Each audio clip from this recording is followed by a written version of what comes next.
अमृत काल की प्रथा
हमारे महान राष्ट्र के नागरिक के रूप में ये बेहद गर्व की बात है कि मैं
question of interpretation, and I still feel that 357 doesn't exist. That's my impression, but I don't want to interfere now. I'll say I so. think you and Mr. Gopal Shankar have to resolve this over coffee or better by the. It's a question of interpretation by Gopal Shankar Narayan, interpretation by me. All that I wanted to say. I'll make it good, Milord, when my turn comes. In the rejoinder, I'll take 2 minutes. The broader, whether 357 is there and it doesn't change the Yeah, argument that's on correct. your side or the response on the other side. Yeah, that's correct. That's all. We seem to be at odds with each other. I seek your lordship's indulgence. Yes, Mr. Attorney. For a small internal arrangement between us, and since the need for a historical narrative and a part of documentations to be read through, which I don't propose to do, and placing certain propositions in the context of historical narrative, we have divided job between solicitor and myself. What I propose to do is just to flag the lordship's consideration a summary of my written submission. I have my written submissions, but I want to place a summary so that just to take the court to what. Summary, Yes, it's available in my.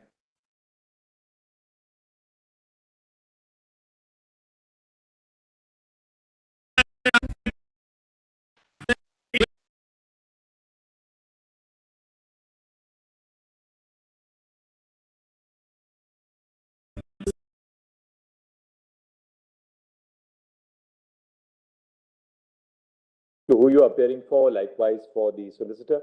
But as a matter of bifurcation, both of you would be appearing for the Union of India, right? All right. And so between the two of you will be appearing for the Union and the state. The rest are all for interveners, Mr. Dwivedi, Mr. Giri, Mr. Salve, Mr. Jethalani, then Guru, and Mr. Nataraj, you will be appearing for the Union? Okay, but then if something, all right. Subjects are bifurcated, there won't be any repetition. Like Mr. Banerjee also appears for whom? Vikramjit Banerjee as ASG appears for whom? Vikramjit also would be Malord for the Union. Can we then suggest one thing? If something remains, then that can be covered because, we need not then. Whatever timeline is given, they are our timelines and it is always subject to your lordship's final call. So after we complete with the first two arguments, we'll realize what canvas remains then, I think. Because I just thought after you have taken and the attorney has taken 2-3 days, whether Mr. Banerjee will require 1 day to argue for what would be a. Yeah, he didn't say 1 day. Oh, he says 1 day. That's why we were. 1 day. That's what I was. One day. On part of my colleague. No, I'm sorry. It's a mistake on part of my colleague. So Nataraj is 1 hour and he is 1 day. So I was wondering. No. That is also 1 hour, but all right. That is outer. Kindly correct it, Manoj. That's a mistake on our part. All right. Yes, Mr. Attorney. Maybe as we travel along, the days can become hours. I'm sorry, Mr. Your Lordships. So that we broadly know, and I'm sure after you people have finished, they will see whether they want to add something or not. Before I begin reading my brief summary of summary of letter submission.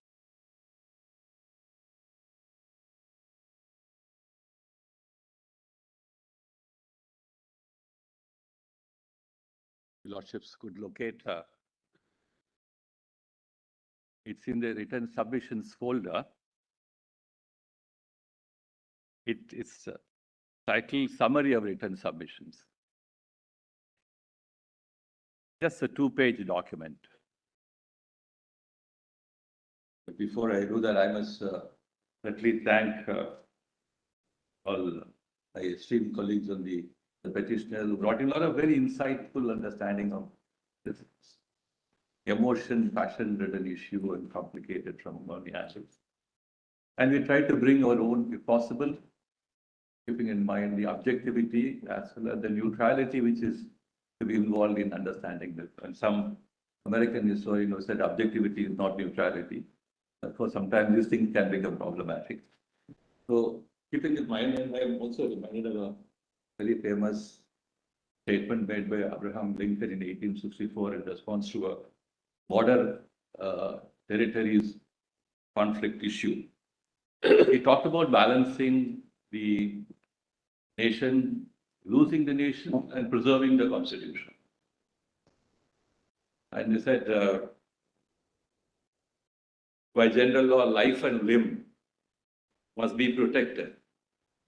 But yet often a limb must be amputated to save a life, but a life is never wisely given to save a limb. I'll place that very full extract of it later on. For balancing between losing the nation and preserving the constitution. Which will be my running theme in trying to say, we want to say that constitution will be preserved in the context of the processes, due processes, the fairness of the processes, and how these procedures are important for the integrity of the constitution on the one hand, and losing the nation on the other hand. Equally, Mr. Attorney General, we can't postulate a situation where the ends justify the means also, right? I know about that, but means have to also be consistent with the ends. We all of us understand that. So very often this question confronts all of us, both in personal life, public life, the politics of the nation, the dynamics of the political process, and so on. But then that is a question which definitely confronts. So how do you find answers which will probably produce the most sensible solutions? So let me try to read this summary. No factual or legal foundation. Your Lordship, please. Is that what you're reading? Or The summary of it? Summary,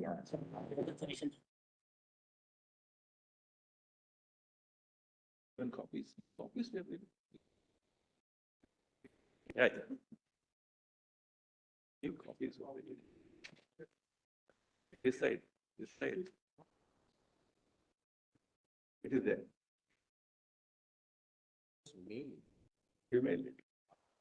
Wait. Lordships do not have it. Can I hand over a?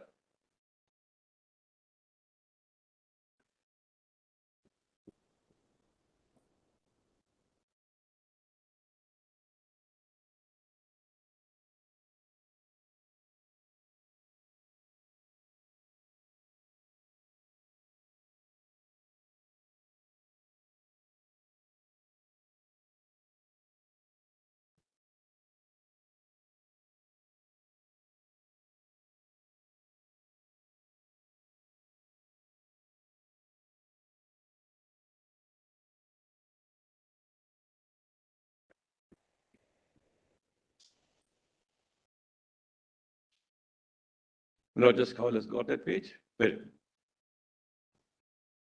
may I proceed to read? Yes. Yeah. No factual or legal foundation for any sovereignty argument. On a combined reading of the instrument of accession and the proclamation, followed by adoption of Article 370, all trace of sovereignty, if any, were surrendered and disappeared. The constitutional integration process of the state of Jammu and Kashmir with the Union of India, howsoever sought to be brought about, were the only object of Article 370. All principles and procedures pressed into service for the above purpose will always be considered subservient to this purpose. The power and deliberation authority of the President under Article 370 to deal with it in any manner is neither lost nor removed by reason of its exercise over a period of time, nor it can be said that the provision erased itself without intervention by any positive lawmaking power. Article 370 was conceived and designed to aid the constitutional integration process on the same line as it happened with other states. Its continued exercise over a period cannot be seen as a cloud over or a distortion of its original purpose. Any discretion exercised beyond its original purpose, seen as introducing room for whittling the constitutional integration or otherwise, can always be deliberated upon to bring about any changes in its contents or its abrogation. All judicial pronouncements in regard to Article 370 must be seen in the context of the challenges and claims placed before the court and their total view to be kaleidoscopically seen. Border states are a special class of territories of India, and their reorganization in Article 3 will deserve distinct consideration. The court will defer to the wisdom of Parliament in the choices of action relating to border states. The justiciability of decisions taken to deal with matters relating to border states may not be, as in the case of general run of reorganization of states or imposition of President's rule. The scheme and architecture of Article 356, which provides in regard to the sustenance of the fabric of the nation, will not be narrowed or compressed. The interim argument demanding course correction or linearly tailored and need not be touchstone for ex ante tinkering with the undefinable state necessity potential of Part 18 of the Constitution. All instruments in aid of discharge of duty under Article 355, including the preamble to the Constitution, will be comprehended in the plenary power of Parliament to engage in the reorganization scheme under Article 3. The plenary power to act under Article 3 is available even during rule under Article 356. Long-standing or similar measures in regard to reorganization are not precluded. The availability of power is distinct from any due process. A. Neither asymmetrical federalism nor any other federal features have been infringed. We'll try to make good all these arguments. No rights in relation to representative democracy have been taken away. Reorganization of states includes temporary or other rearrangement of rights to serve the integrity of federalism and the unity and integrity of the country. All rights are available for exercise only if unity and integrity are intact. The doctrine of necessity is flexible. The long history of internal disturbance, lack of availability of real measure of rights and justice are matters that can be legitimately taken into account for paving the path for due course rearrangements. No person can have a vested right in favor of a perennial state of unrest, and all instruments of law which have not subserved peace and justice have no inherent justice right to continue to exist, to right to exist or to continue. However, it is submitted that all measures taken are within the due processes granted and to be pressed into service to act in exceptional circumstances. All steps taken under so and so are within the standard set of provision issued during President's rule, and nothing arbitrarily designed has been provided for. All arguments and fraud and power are therefore misconceived. That's a broad summary of my submission. Just before the solicitor takes over, as part of the paragraph 7B, the last few sentences, so I looked into all the presidential proclamations, running into 120 of them, and particularly in regard to Jammu Kashmir.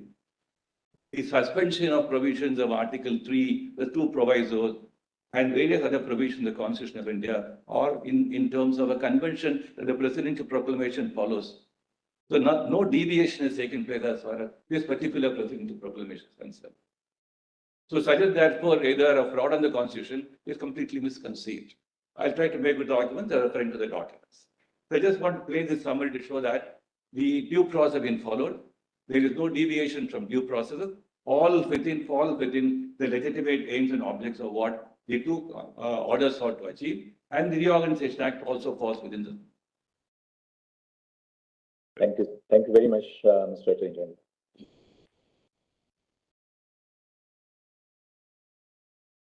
Yes, Mr. Sul. Good. Great piece, Your Lordship. But as indicated by the petitioner's notes, your lordships would be taking a historical decision, in more than one ways.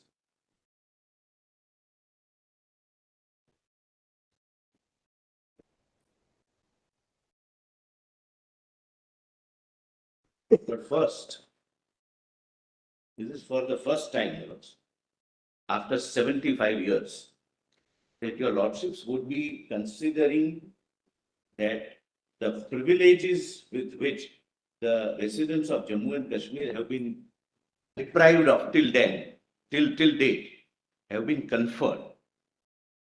And I'll make this submission good, that so far, Article 370 Lord, function as a detriment between the welfare scheme flowing from the center, the constitutional right flowing from the center, and the residents of Jammu and Kashmir.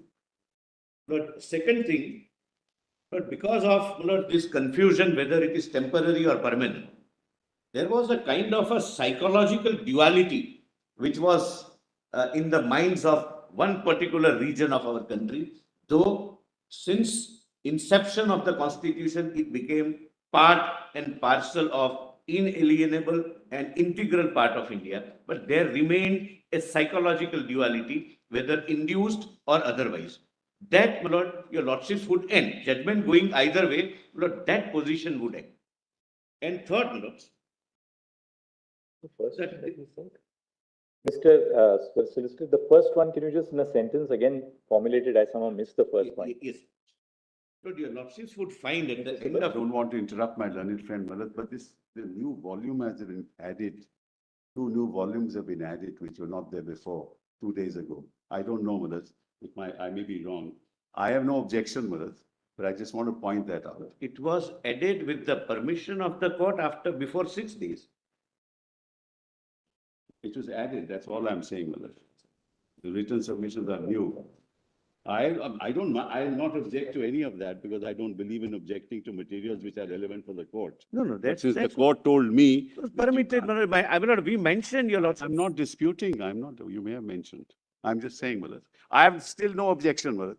Volume 3 are your submissions, Mr. What, my lord, your lordship, my lord, the Chief Justice would recall, Lord, what we have done is my submission, the submissions of the learned attorney, and my lord, all our submissions are placed in one volume. Our submissions, my lord, were new and detailed after, my lord, hearing them. And thereafter, my lord, in a chronological order and with continuing pagination, they form part of volume number. On Monday, when the solicitor mentioned in the morning, you informed us that the list of dates which has been filed by Mr. Sibal, Yes, that is incorporated. you're adopting the same list of dates, but where you're adding something, Yes. you're putting it all together, so we don't have to flip between list of dates. Written submissions are all new here. Lord, this Are could have all been new. objected I'm on not that day, disputing. I Lord. still am not disputing. I believe. I Lord, still that- will not dispute, and I'm just saying, Malat. Then let's start, my lord, because I'm only saying, Malat, I was not allowed, that's all. All these are all new, but I don't mind, Malat, we'll answer. What we had, when he mentioned on Monday morning, I think we asked him whether your notice has been given to everybody, and solicitor said yes. At that stage, I told the solicitor, instead of having 5 different list of dates, work on the list of dates which Mr. Sibal has submitted. I'd also mentioned it in the course of the hearing. That's right, sir. And in that list of dates, add what you are adding separately, so that we know what has been the addition by the Union of India. Not only that. All of us have one master list of dates. That becomes much easier.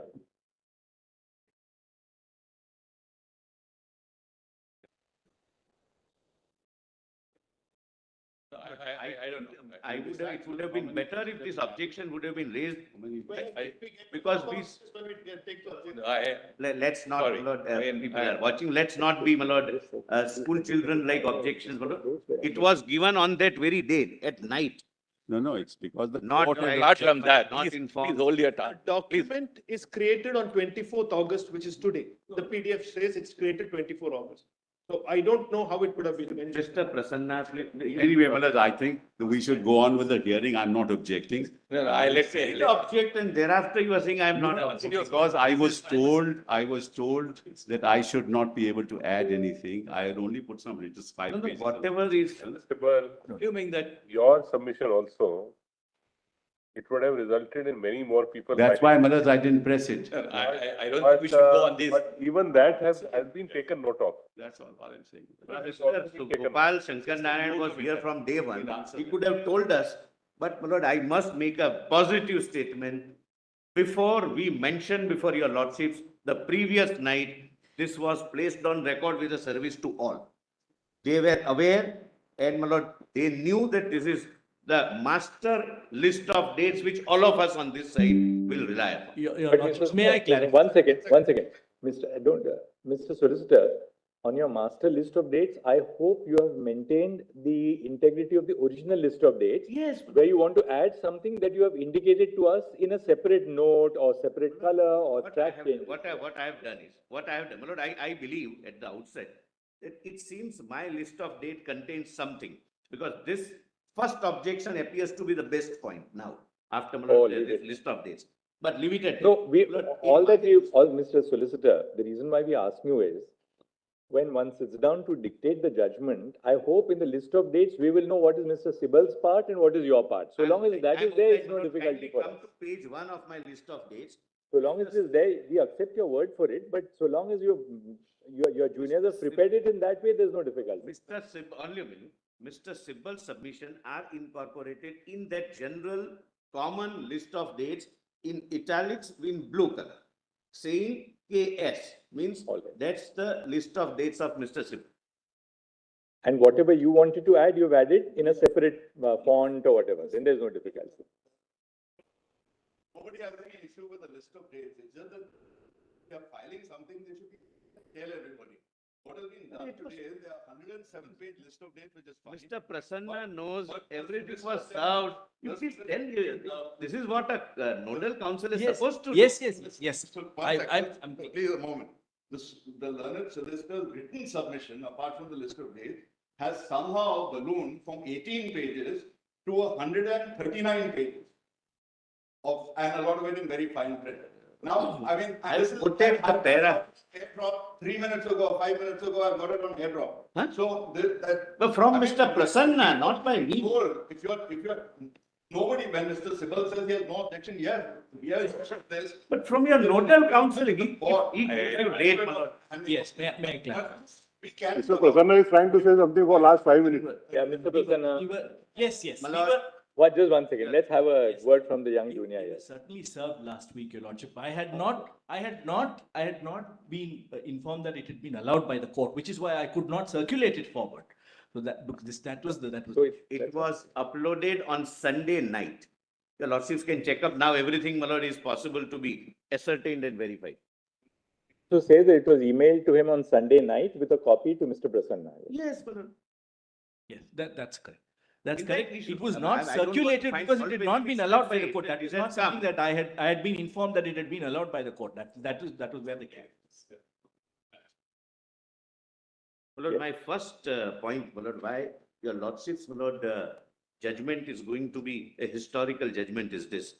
My lord, after going through, my lord, the facts which we will point out on this side, your lordships would be satisfied that large number of fundamental rights and other rights will be now conferred upon the residents of Jammu and Kashmir. And they would be fully at par with rest of their brothers and sisters of this country.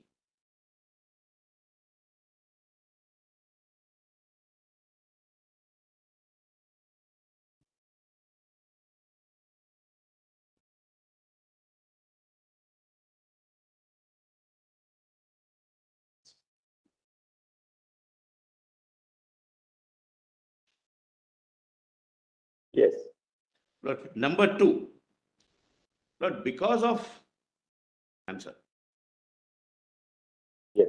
because of the ongoing confusion, which according to us there was none, but because of the ongoing confusion whether this provision is temporary or it has become permanent, etc., there was a psychological duality amongst the minds of the residents of Jammu and Kashmir,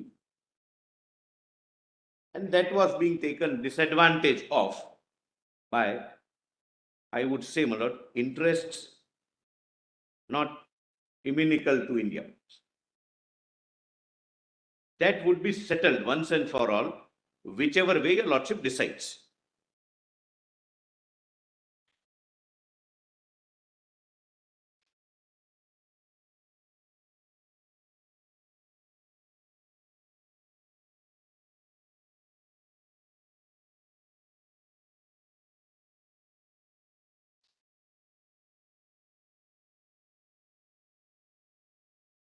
Yes. Now, my lord, I'll take your lordship, my lord. I must, my lord, assure your lordships that yesterday we undertook an exercise that your lordships have been appraised with almost everything, my lord, on facts. But your lordships are specifically not appraised with many things. So, my lord, in my list of dates also, we have, my lord, marked which portions we would not trouble your lordships by reading. So kindly directly come to, my lord, in that common compilation, page 6, PDF page 6. Volume 3.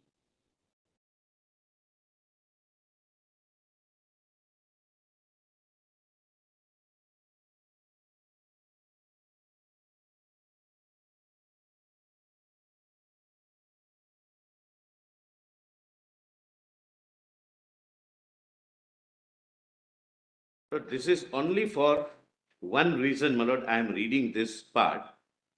My Lord Justice Gawai was pleased to put a question. There was a Praja Sabha constituted, your lordship would recall. And my lord's question was, what was the composition of the Praja Sabha? So that is what is mentioned. Your lordship would find the second date, my lord, on this page is 20. Just only one thing, Mr. Agarwal, Mr. Kanu Agarwal.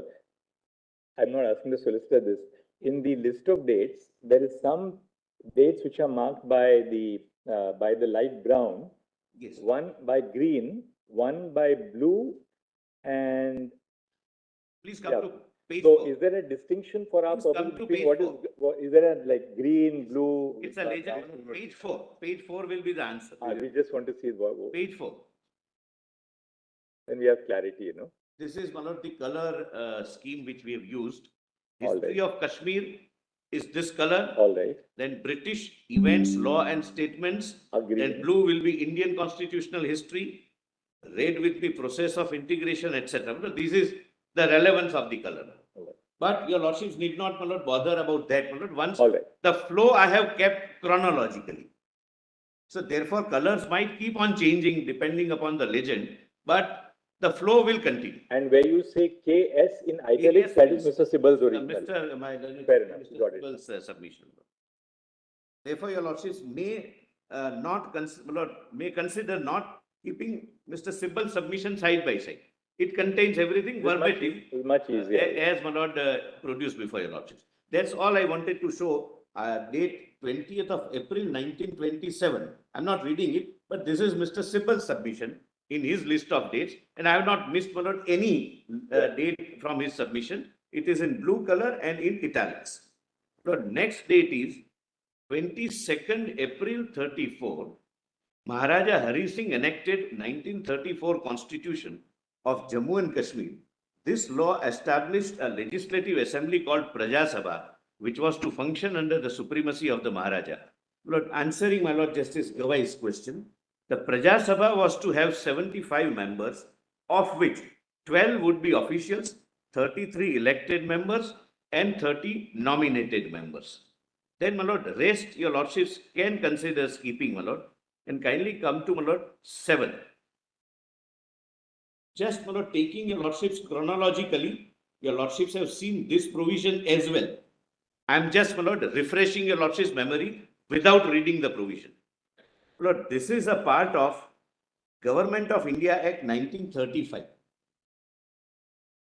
Lord, why it has become long, the relevant parts are quoted for your lordship's immediate reference. My lords may not have to go through volume 1, PDF page, so and so, but page numbers are also mentioned, my lord, if your lordship would like to go through.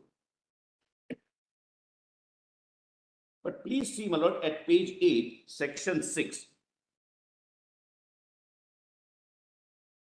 of Government of India Act 1935. Accession of Indian states. A state shall be deemed to have acceded to the federation if His Majesty has signified his acceptance of an instrument of accession executed by the ruler thereof, whereby the ruler for himself, his heirs and successors, Lord, declare so and so, so and so, so and so. Lord, the purpose of showing this is to, Lord, point out to your lordships, and ultimately I'll assist your lordship with that proposition and one or two judgments on this. The moment the accession is complete, the sovereignty gets lost. The sovereignty is subsumed with the bigger sovereign. Yes, sir. So there is a Privy Council judgment and few other judgments also, Lord, which we'll, Lord, take a little later on. So there is one trivia, Lord, I have just added it. It doesn't make any difference for either of us. But as, my Lord, we attribute the Indian Penal Code to Lord Macaulay, Lord, this entire exercise of 1935 Act was done, Lord. He was the author virtually of this, Lord, Sir Samuel Hoare. One of the unsung heroes, my Lord, in the history of Indian partition, but it was he who drafted this. It has no bearing on the main question. Then, my Lord, I have reproduced the. Actually, Mr. Solicitor, you may also read section 5. Yes. Because what is the importance of accession? That section 5(1) gives us. Yes, my Lord, I wanted to read, Just but I thought your lordships may have read. No, we need to highlight that, 5, because page 7. it shall be lawful. They just read that, only that. It shall be lawful for His Majesty, if an address in that behalf has been presented to him by each House of Parliament, and if the condition hereinafter mentioned is satisfied, to declare by proclamation that as from the date therein appointed there shall be united in a federation under the crown by the name of the Federation of India. A, the provinces hereinafter called governors' provinces, which were under the direct British sovereignty or suzerainty, my Lord, as the case may be, were functioning through the Governor General.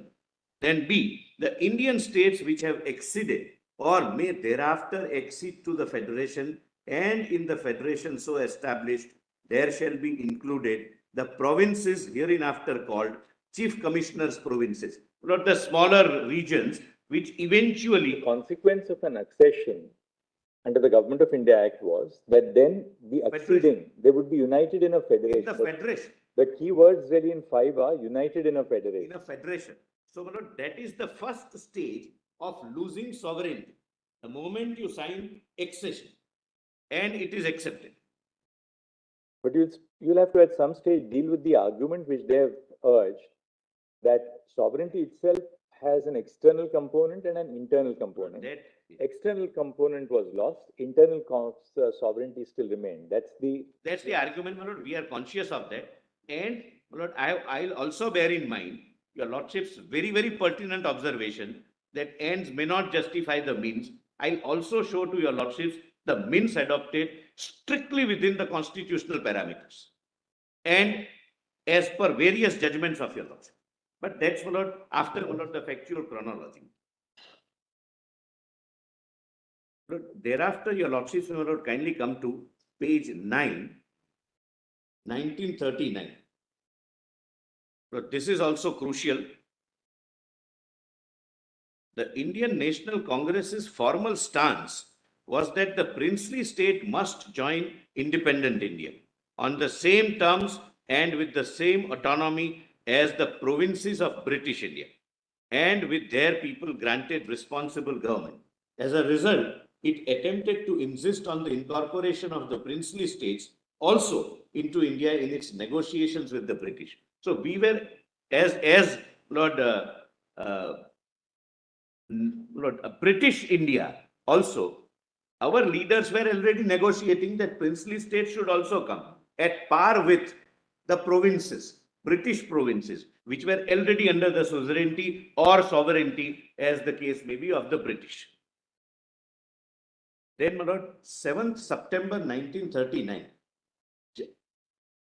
Jammu and Kashmir Constitution Act 1939 was issued by Raja Hari Singh. It established a council with a prime minister. Lord, why, my Lord, I'm reading this, my Lord, I'll just paraphrase this argument. Lord, why I say this? Lord, substantial arguments, Lord, were made that there were no constitutions. Jammu and Kashmir had a special place in the geographical British India because that was the only part which had its own constitution in 39. Lord, that is factually incorrect. There were 62 states which had their own constitutions.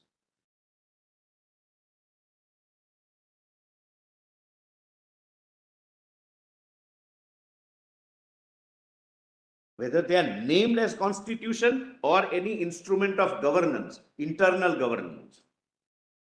I'm just trying to show that the argument that Jammu and Kashmir had a special status from the beginning, which continued till date, is factually wrong. The foundation is wrong.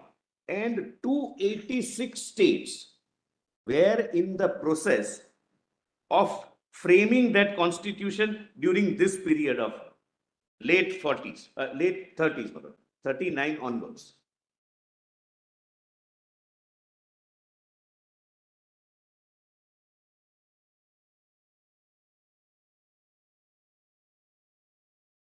As a matter of fact, but eminent councils of the day, those days, were, my lord, engaged to help the princely states to draw their constitutions. I'm not going into that detail, that's not relevant, but one of the, my lord, when we researched this, Alladi Krishnaswamy Iyer, who was considered to be one of the top ranking councils, was engaged. His fees were not found to be, the problem was there at that time also. By one state called Rewa in present Uttar Pradesh. I'm sorry, Madhya Pradesh. And therefore, my lord, he was requested not to continue because it was found to be too exorbitant.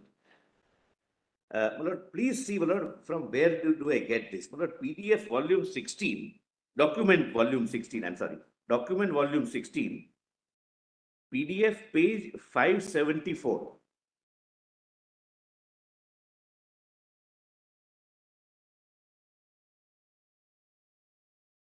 Document volume 16.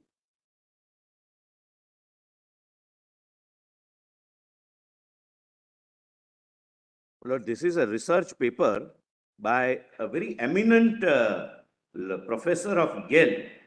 He has, my lord, done at 584 directly, my lord, because this is history. I may not, my lord, trouble your lordships beyond a point, but 584.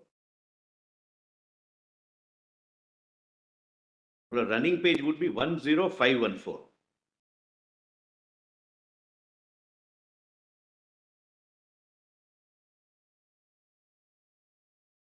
Lord, as a matter of fact, some of them made their constitution and thereafter immediately signed the accession also. And I'll also show to your lordships from this chronology that the draft accession agreement was common to all. Everybody has signed the same draft. I'll come to that. Please, my lord, see the second line. However, at page 584, my lord Justice Khanna and my lord Justice. Yes, I got. Yes, my lord Justice Kaul has that. However, the inauguration of Shahpura Constitution did not prevent the prince from signing the next day the instrument of accession to the dominion of India in 3 areas of defense, external affairs, and communications, as many other princely states did at the same time. Lord, next para, kindly come, Lord, some 5th or 6th line from the top of the unnumbered second para, Manipur. Your lordship would find Manipur. Does your lordship get it? Manipur? Manipur in the northeast adopted a constitution which on 26th of July 1947 provided for fundamental rights and separation of powers and recognized the Maharaja as its constitutional head. Maharaja of Patna declared the setting up of a representative constitution making body on 24th October 1947. Just as at the moment when the first draft of Indian constitution was ready, that same month, M.R. Jaikar, until the previous May, a member of the Constituent Assembly, advised Gwalior State Constitutional Reforms Committee not to depart in their proposed constitution from the model now in vogue, for instance, at Mysore. This pattern of general steps towards constitutions based on principle of representative government was repeated in numerous other princely states. These included Ond, Banswara, Bauni, Baria, Baroda, Barwani, Banaras, etc., my lord. The list goes on and on and on. I'm not reading it because the names are not relevant. And this is whole length and breadth of the country. They were making either having their constitution or making their constitution. Well, Lord, why? I just, Lord, we were just, Lord, examining why these three subjects are kept, Lord, even by them to themselves, Lord, namely defense, communication, and, Lord, foreign affairs. The reason was, I'm sorry, but there is a small princely state. It can't have its own army. Communication means the British had laid postal services and Britishers have also laid railway lines. So that communication was crucial and every state can't have their own communication system for intra-princely state communication. And foreign affairs, obviously, they would like the greater power to control. That was basically the idea. Thereafter, as I go on, the lordships would be satisfied that ultimately everything started getting subsumed and there are discussions. Once Article 1 comes into force with first schedule, all states which became part of the first schedule came to be governed by the Constitution of India, and the only sovereign which remained was we, the people of India. Now kindly, my lord, come back to my I'm sorry, last line, last line, I'm so sorry. In that page 585, first para, last line. So far as we have traced, your lordship gets, it's somewhere, fifth line from the bottom of the first unnumbered para. So far, your lordship gets, so far we have traced 62 states that framed their own constitution and 286 others that were involved in making constitutions for union of states which shaped the new constitutional landscape. This fact has gone largely unnoticed in the study of India's constitutionalism. So, my lord, first, why I am pointing out the basic argument that Jammu and Kashmir was the only princely state having its constitution and therefore was getting a separate treatment is factually not found well founded.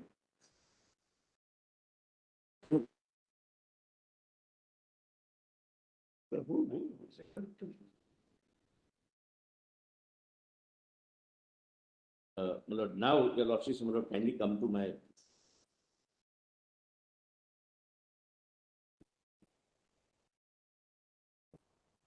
Lord, kindly come to page 10.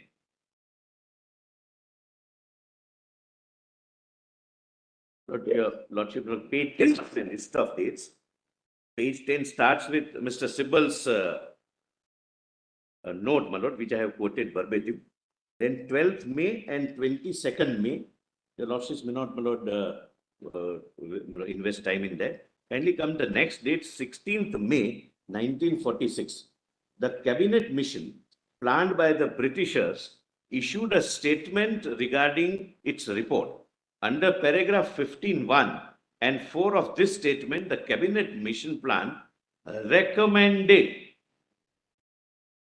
that Union of India, which should necessarily deal with defense, foreign affairs, and communication of princely states.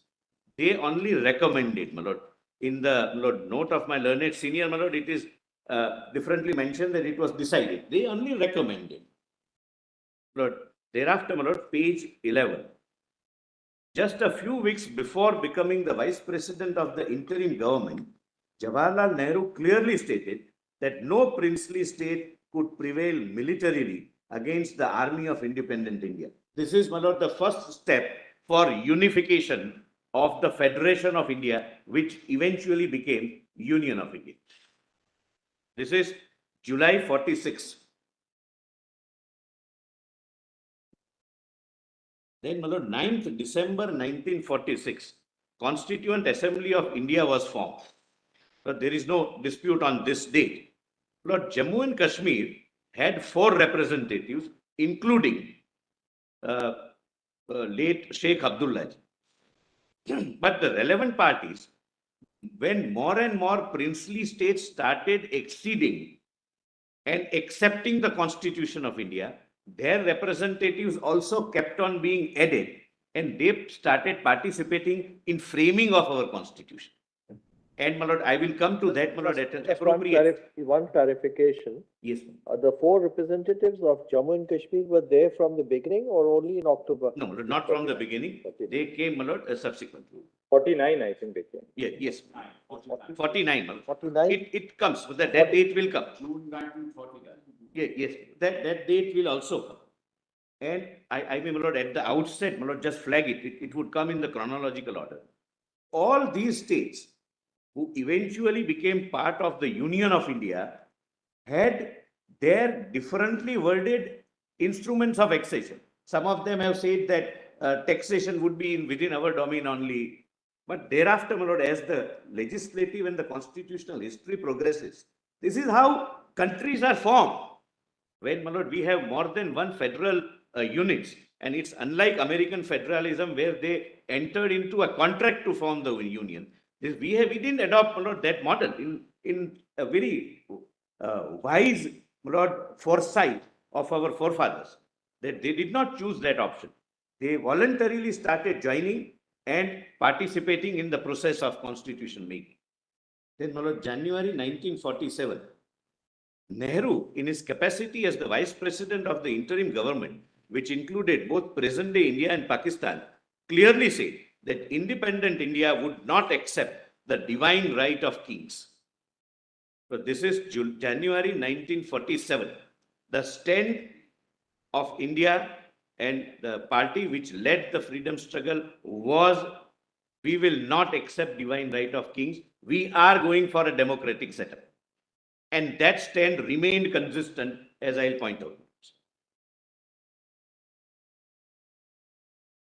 Then, on 22nd January 1947, the Constituent Assembly of India adopted objective resolution. But my learned senior, my lord, read only one part, my lord, which is para 3. My lord, let me read para 3 and then rest of them. These were the broad, kind of objection reasons based upon which the Constitution was to be framed. Para 3 declared that princely states that had joined the Union of India, whether with their present boundaries or with such others as may be determined by the Constituent Assembly, and thereafter according to the law of the Constitution, shall possess and retain the status of autonomous units, together with residuary powers, and exercise all powers and functions of government and administration, save and except such powers and functions as are vested in or assigned to the Union. Lord, the interpretation given by the petitioner was that the autonomy was the foundational stone of the constitutional making. Lord, this autonomy will have to be understood from the subsequent paragraphs. States are still autonomous in case of, Lord, list 2, schedule 7, etc. There are several provisions giving them an internal autonomy while being a part of the larger Union of India. Paragraph 4, this, according to me, should be read. Declared that all power and authority of the sovereign independent India, its constituent parts and organs of the government are derived from the people. The seeds of democracy born for the first time. That the sovereignty would vest in we, the people of India.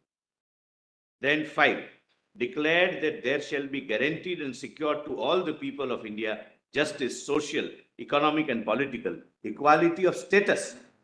Kindly mark this, equality of status was the avowed goal while framing the Constitution. One union or one segment of the Union of India cannot be deprived of the rights which are enjoyed by rest of the countrymen. Then 7, declared that there shall be maintained the integrity of the territory of the Republic and its sovereign rights on land, sea and air according to justice and law of civilized nations. and 8 declared that this ancient land attains its rightful and honored place in the world and makes it full willing so and so, so and so, so and so. Now, your lordships, kindly see the next day, 25th January 47, the resolution for the establishment of the Union Powers Committee in the Constituent Assembly was passed. Lord, your lordships can skip the next day. Lord, a statement by Clement Attlee, the then Prime Minister of Lord Britain. Then, my Lord, 17/4/1947, the first report of Union Power Committee was that is, my Lord, of the Constituent Assembly, was published widely, expanding the scope of phrases, defense, foreign affairs, communications, and powers necessary to raise the finances required.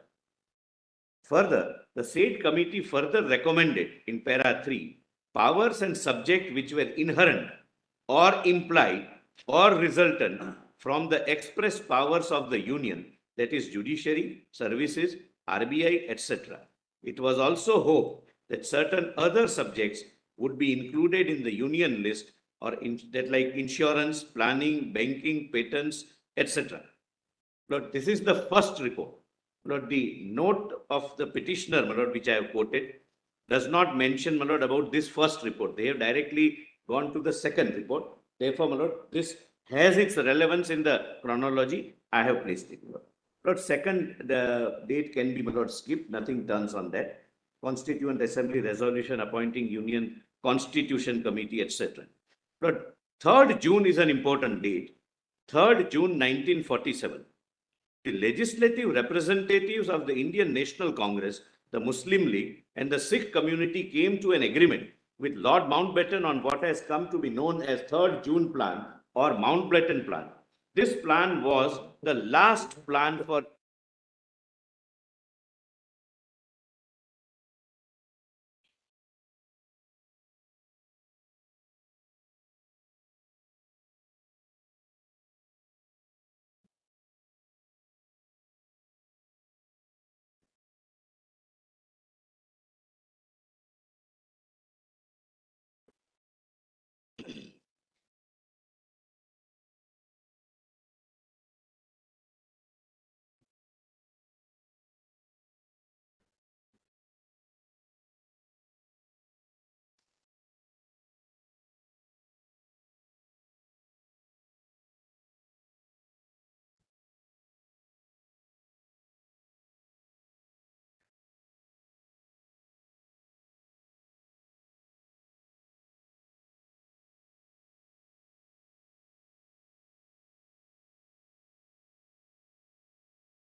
Lord, all these facts, my Lord, would be necessary as a process of connecting the dots for me to, Lord, persuade your lordships to reach a particular conclusion. Even otherwise, whichever way, my Lord, your lordships would like to ultimately decide, these facts would be relevant, my Lord. Therefore, my Lord, I am placing only those facts which are relevant, my Lord, to the issue. Lord, now Mountbatten Plan comes. This is the only plan, Lord, for independent India, my Lord, last plan. The British government proposed a plan announced on 3rd June. My Lord, I'm sorry, my learned senior, Mr. Dwivedi points out that this resolution, which I say, my Lord, objective, Lord, was thereafter passed, framed and placed before the Constituent Assembly in 46, which was approved by the Constituent Assembly. And the preamble, my Lord, draws inspiration from that one. The lordships have seen the words. There was a lot of discussion also on that. Yes. Objective resolution. Yes, my Lord. It was proposed by Pandit Jawaharlal Nehru. Yeah. On 13 December 46. 46. Dr. Ambedkar criticized a lot about that. Yes. He said that there are many things which are missing in what we have promised. My Lord, as a matter of fact, the first letter of Dr. Ambedkar, while introducing the draft constitution, makes a very interesting detail. So his speech of 4th of December 1948. Yes. My lord, when we go through the Constituent Assembly debates of India, my lord, we really feel as citizens that we were in safest of the hands. My lord, now this proposal contains, my lord, these principles. Principle of partition of British India was accepted by the British government. Then second, successor governments would be given dominion status, autonomy and sovereignty to both countries, that is India and Pakistan. Then third and fourth and fifth is relevant. Both can make their own constitution. And fifth, princely states were given the right to join either India or Pakistan. Princely states had no option to remain independent under this plan. It comes thereafter in 1947, but Lord Mountbatten advises the Crown of the Chamber of Princes that it's not viable for most of you. You can't survive as independent units. But in this plan, they could join either Pakistan or India, depending upon several factors, but mainly the factor of geographical proximity. For example, hypothetical example, Delhi can't join Pakistan because of the land route not being available, etc. Now, my lord, next date, 27 June, your lordships may, my lord, skip, June 47. After the announcement of June 3rd plan, Lord Mountbatten spent 4 days discussing the situation of Jammu and Kashmir with the Maharaja of Jammu and Kashmir and clearly explained that independence of Jammu and Kashmir was not a feasible option.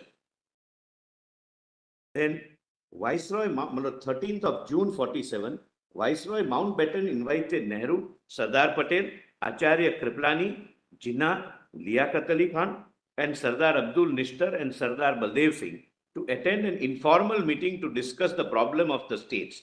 Lord, I may not read the whole. The purpose was that you create one separate department which would deal with integration of states.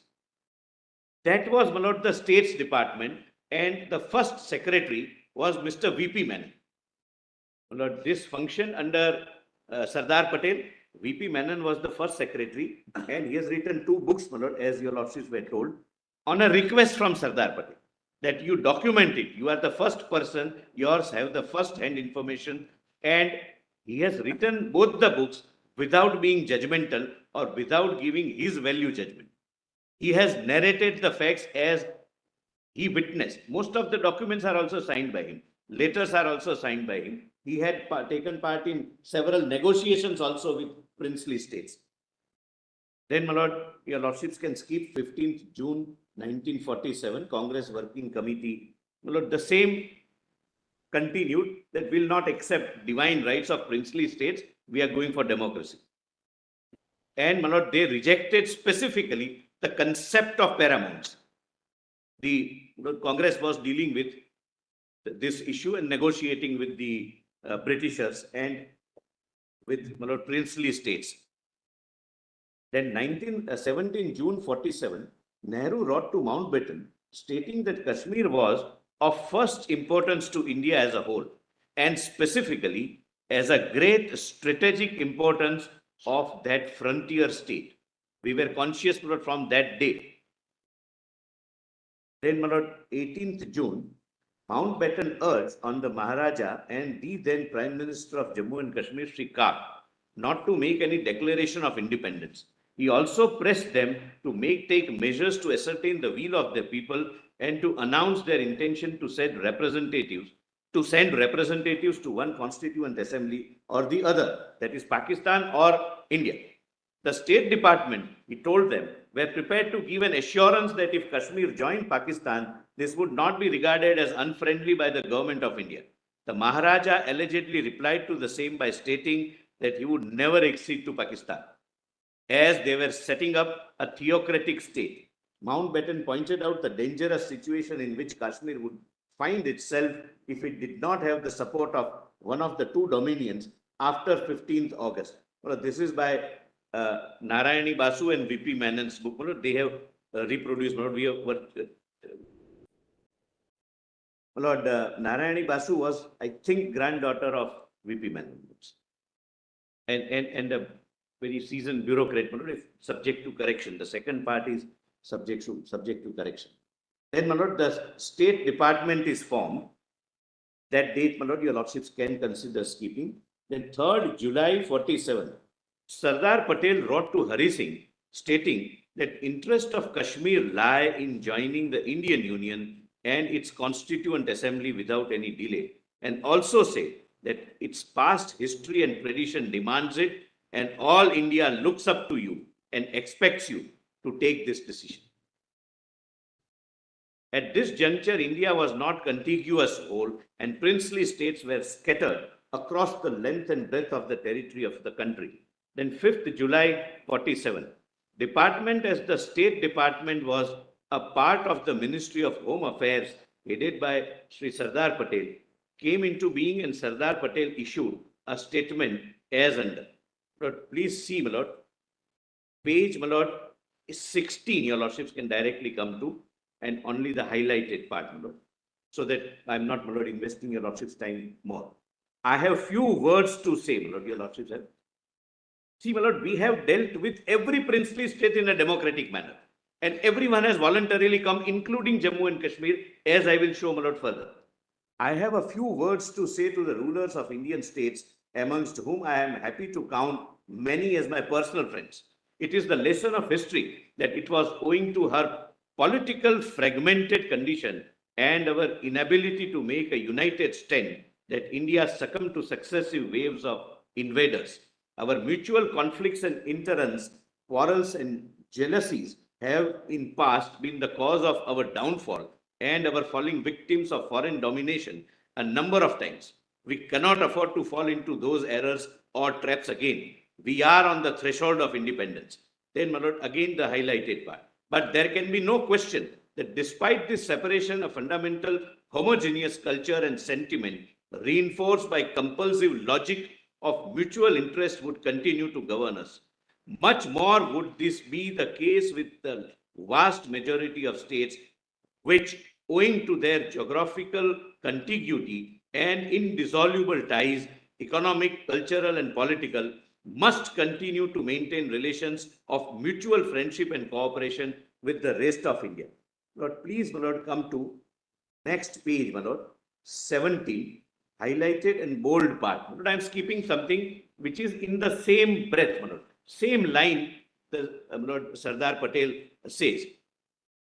Nor would it be a policy, my lord, I am reading the highlighted part only, nor would it be my policy to conduct the relations of the new department with the states in any manner which severs of the domination of one over the other. If there would be any domination, it would be that of our mutual interest and welfare. My lord, this is where, my lord, Sardar Patel showed the seeds of, my lord, federalism and balance of powers, that nobody would be dominant, nobody would be subservient. The only thing dominant would be our mutual interest and unification and unity of the nation. Then, my lord, 5th July 47, the Union Powers Committee submitted its second report, my lord, which was placed by my learned senior, my lord, Mr. Sybil. Kindly, my lord, first was not placed, and I want to read fully. Lord, only a part was read, and it may have, my lord, potential to assist your lordships. Only highlighted part, my lord. Or I may read, my lord, the full. Momentous changes have since occurred. Some parts of the country are seceding to form a separate state, and the plan put forward in the statement of 16th May, on the basis of which the committee was working, is in many essentials no longer operating.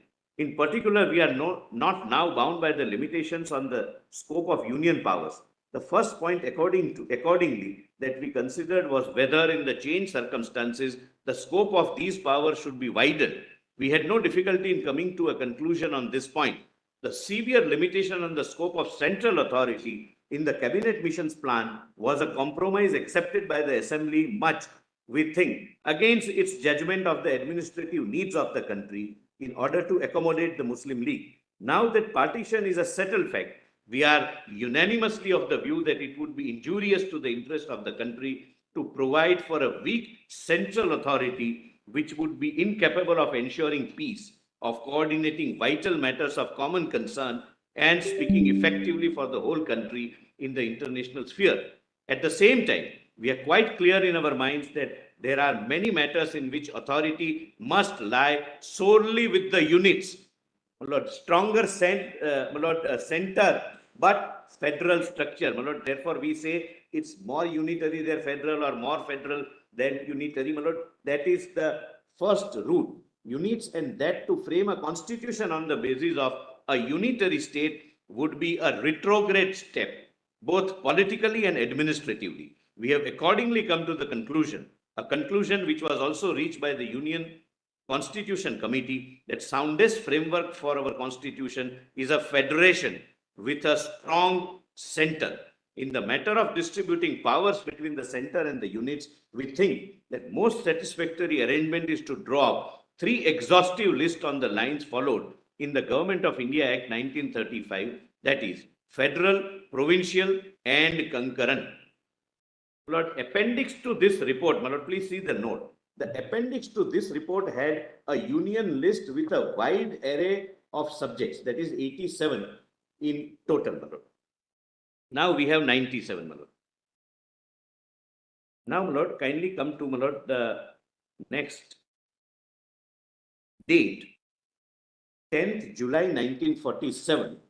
So this is a very important statement made on the floor of British Parliament by Clement Attlee, the then Prime Minister of India. This is not available otherwise, but in one of the recent judgments of the British court, where, my lord, there was a dispute regarding properties of Hyderabad's Nizam. My lord, this is quoted. He had transferred some $1 million and there was some dispute between High Commission and Nizam. That's not relevant. From there, my lord, this quotation, my lord. My lord, at the foot, my lord, I have underlined. I'll read only that part. A feature running through all our relations with the states has been that the Crown has conducted their foreign relations. They have received no international recognition independent of India as a whole. With the ending of the treaties and agreements, the states regain their independence. They had treaties with British government with regard to communication in terms of postal, railways, etc. Everything was come to an end. But they are part of geographical India, and their rulers and peoples are imbued with a patriotism no less great than that of their fellow Indians in British India. It would, I think, be unfortunate if, owing to the formal severance of their paramountcy relations with the Crown, they were to become islands cut off from the rest of India. The termination of their existing relationship with the Crown need have no such consequences. Underline, it is hope of His Majesty's government that all states will, in due course and their appropriate place within one or other of the new dominions within the British Commonwealth, but until the Constitution, etc., I can skip that.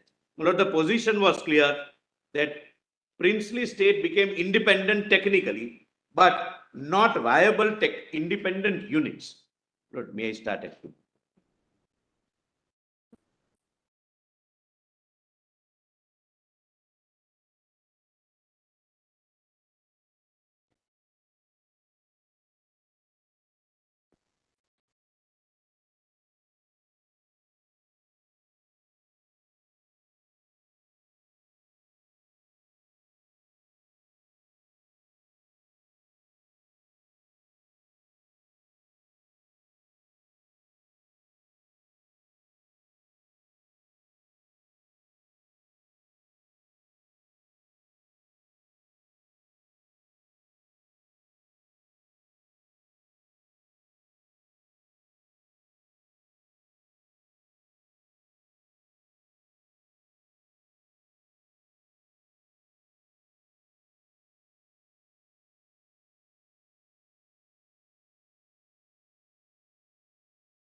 So sorry, I was with the advocates on record, they have some practical issues about filing, office, so I just, with them and it took time. So sorry, I was with the advocates on record, they have some practical issues about filing, office, so I just, I was on with them and page it took time. 21. Our own members of the bar who have some, they are My responsible assurance, to the clients. Whatever may not be necessary for your lordship's perusal, I am skipping it. Why keeping it there, my lord?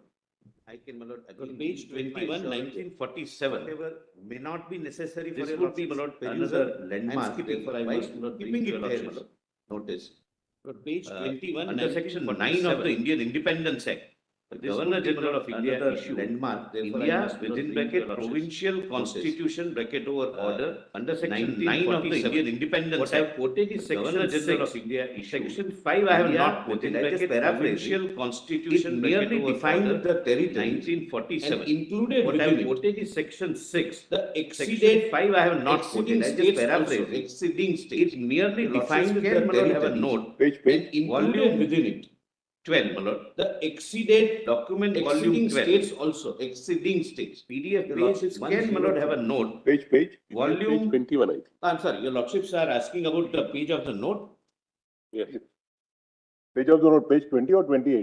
21. 21, I'm sorry. Page 20, my apologies. I thought your lordships are on.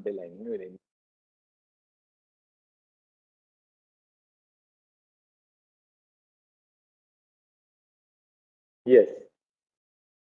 Lord, section 5, my lord, I am on 1947. That is the date, your lordship. My lord Justice Yes, calling this is the vacancy. Under section 9 of the Indian Independence Act 1947, the Just- Governor General of India. So 1 second. आपको नहीं मिला ये? No, I'm sorry, my lord, my note. My apologies, my lord, I should have been clear. My note, which your lordships would find respondents' conjoint written submissions. Volume 3, my lord.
Please, sir. But there were two sections incorporated. Section 5 I have not quoted. I just paraphrase it. It defined territories and included within the term territories exceeding states also. That's all. The lordships would like to note the page number and it's document volume 12, page 103. Now, my lord, the system of accession of Indian states. That was section 6 of this order of 1947. Please see, my lord, 1. May I, my lord? An Indian state shall be deemed to have acceded to the dominion if the Governor General has signified his acceptance of an instrument of accession executed by the ruler thereof, whereby the ruler on behalf of the state declares that he accedes to the dominion with the intent that the Governor General, the Dominion Legislature, the Federal Court, and any other Dominion authority established for the purposes of Dominion shall, by virtue of his instrument of accession, but subject always to the terms thereof. Please mark this, my lord, that's the case of the other side, my lord. Therefore, I must bring it to your lordship's notice. And for the purposes only of the dominion, exercise in relation to the state such functions as may be vested in them by order under this act, and assume the obligation of ensuring that effect is given within the state to the provisions of this act so far as they are applicable therein by virtue of the instrument of accession. Now, 2. This is important, and this was common, my lord, obviously for all who wanted to exceed or have exceeded. An instrument of accession shall specify the matters which the rulers accepts as matters with respect to which the Dominion Legislature may make laws for the state, and the limitation, it should be the limitation, there is a typo, and the limitations, if any, so which the power of the Dominion Legislature to make laws for the state and exercise of the executive authority of the Dominion in the state are respectively to be subject.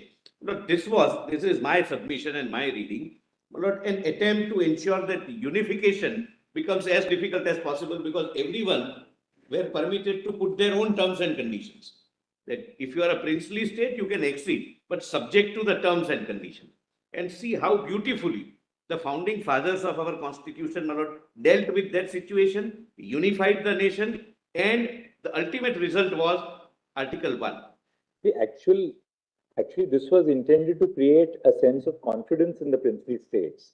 You are not losing everything. You are acceding to the union, but we are giving you the ability to have reservations in your instrument of accession, by virtue of which you will retain certain subjects to yourself, or you will accept the jurisdiction of the federal legislature, the Dominion Legislature, subject to some restrictions which you can yourself impose. So that you have that option. We must also put ourselves at that point of time. The Union of India wanted these princely states to come into the fold. But at the same time, we gave them that assurance that you can today decide that you will give only certain subjects to the Dominion Legislature. That can be, my lord, I think, a better way of reading it. And that's why, my lord, Sardar Patel says that the basic theme, the underlining theme would be mutual interest and welfare. Just as an aside, these instruments of accession, the draft, was there a model draft? Yes, that is coming. And that was prepared by the Department of States, or who prepared that draft? That is next day. All right. That is next day. And that was common for all. Not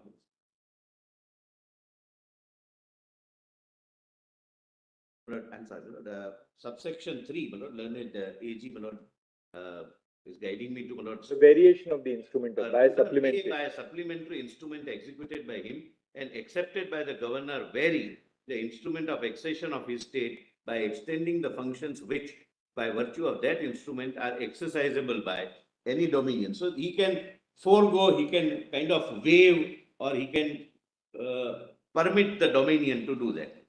Then Lord Mountbatten, speaking to the Chamber of Princes as Crown Representative on 25th July, negotiating committee constituted of 10 rulers and 12 ministers of princely states.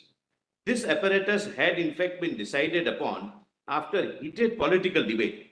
Full statement at so and so. I am not reading it, but Note, in this process, a model draft of instrument of accession was made. This draft is signed by all princely states of Jammu, and Jammu and Kashmir has not signed any instrument of accession, either special or having any different version at this stage. Now, my lord, India attained independence. So, your lordship would like to see the draft, my lord? That would be. No, that's okay. That's all right. It's not, we need not break the flow. Page 23. After 15th August 1947, after independence, Lord Ismay, on the recommendation of Lord Mountbatten, went to Maharaja of Kashmir to persuade him to choose one of the dominions. Then 27 September 47, Nehru wrote to Sardar Patel claiming that the Pakistani strategy is to infiltrate Kashmir now and to take some big action as soon as Kashmir is more or less isolated because of coming winter. Nehru had anticipated. And these words proved to be prophetic. This, in fact, happened, and as my lord, it is pointed out subsequently. Then, my lord, Pakistan continued hit and run border raids in Kashmir. Then, 2nd October 47, Sardar Patel writes to Hari Singh, stating that Sheikh Abdullah will be coming to Delhi shortly, and we shall endeavor to reach a sensible solution to the difficulties you have from that quarter. So that is, the quarter means the Sheikh, that you have some problem which are flagged by Sheikh Abdullah ji, so we will sort it out. Then your lordships would find 15/10/1947, Meher Chand Mahajan, Lord, he was the Prime Minister of the then Kashmir, and Lord, incidentally, Lord, he became Lord, a judge of federal court, and Lord, eventually Lord, sat in this court as a Chief Justice of India, complained to the British Prime Minister that government of Pakistan had broken the standstill agreement, which was between Kashmir and Pakistan. And the whole of state border from Gurdaspur to Gilgit was threatened with invasion, which had already begun in Punj. Then government of Jammu and Kashmir sent a protest letter to the Governor General and the Prime Minister of Pakistan against breaches of the standstill agreement and the continuous raids. Then, my lord, your lordships can skip this. In the autobiography of Justice Mahajan, Lord, this incident is narrated that when he was traveling along with the Maharaja of Kashmir, how his life and the life of the king was saved, my lord, by a sheer coincidence of an intuition of the king that instead of this guest house, we may better stay in some other guest house. So that's all, my lord. Then your lordships may kindly see 22nd October 1947. All-out invasion of Jammu and Kashmir started, consisting allegedly of local tribesmen. The other side also, my lord, repeatedly said that there were tribe leaders who were conducting raids. I'll point out the contemporaneous letter written by the king to the government of India. And my lord, Sri V.P. Menon. The raiders destroyed the Uri Bridge and captured Mahura powerhouse, which supplied electricity to Srinagar, which plunged Srinagar into darkness. It was announced that they would reach Srinagar within 2 days. Then 24th October 47, Government of India received a request for help from Maharaja. Then 25th of October 47, the meeting of Defence Committee was held, presided over by Lord Mountbatten, wherein it was decided that the Home Secretary V.P. Menon should fly to Srinagar immediately to study the situation on ground and report the same to the Government of India. V.P. Menon landed in Srinagar and found the entire city, into inverted comma, I quote, oppressed by the stillness as the graveyard all around, unquote. Sri Menon met the PM of Jammu and Kashmir, Sri Meher Chand Mahajan, who appraised Sri Menon to the perilous situation and pleaded the Government of India to come to the rescue of the state.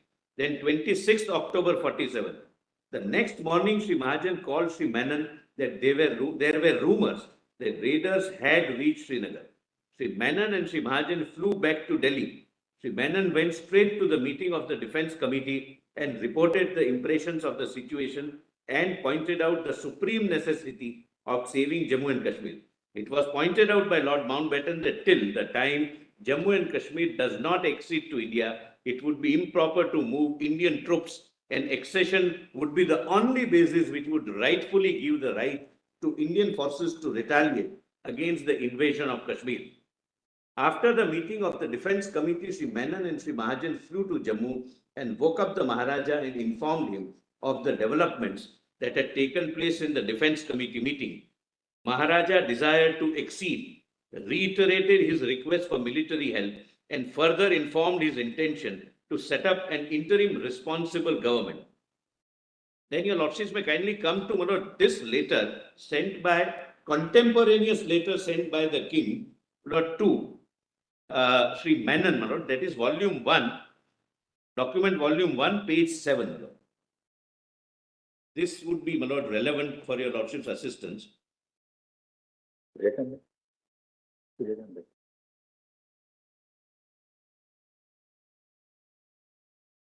What were, I'm sorry. Document volume 1, PDF 7.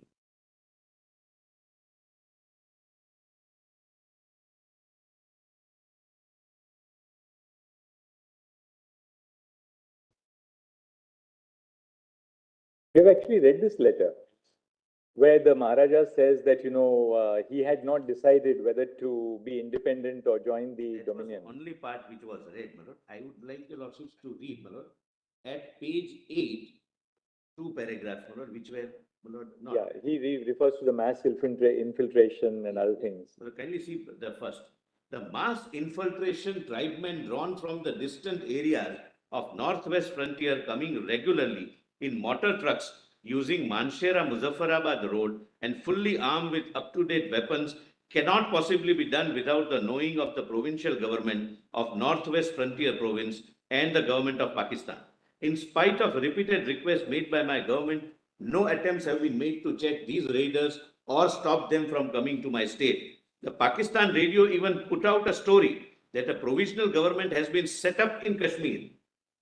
The people of my state, both the Muslims generally, have taken no part at all. With the conditions obtaining at present in my state and to great emergency of the situation as it exists, I have no option but to ask for help from the Indian Dominion. Naturally, they cannot send the help asked for by me without my state acceding to the Dominion of India. I have accordingly decided to do so, and I attach the instrument of accession for acceptance by your government. The other alternative is to leave my state and my people to freebooters.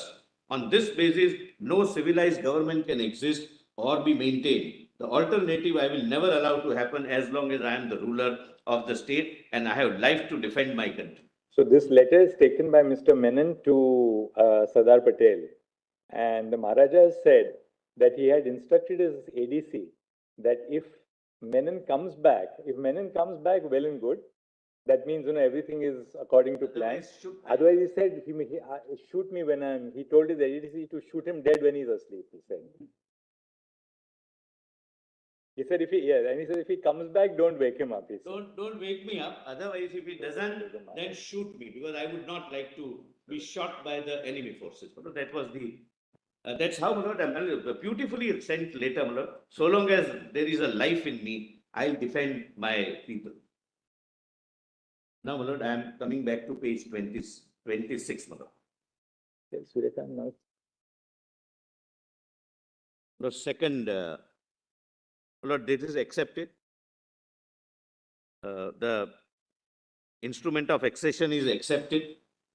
Then 27th October 1947. Your lordships have page 27. Yes. Second date.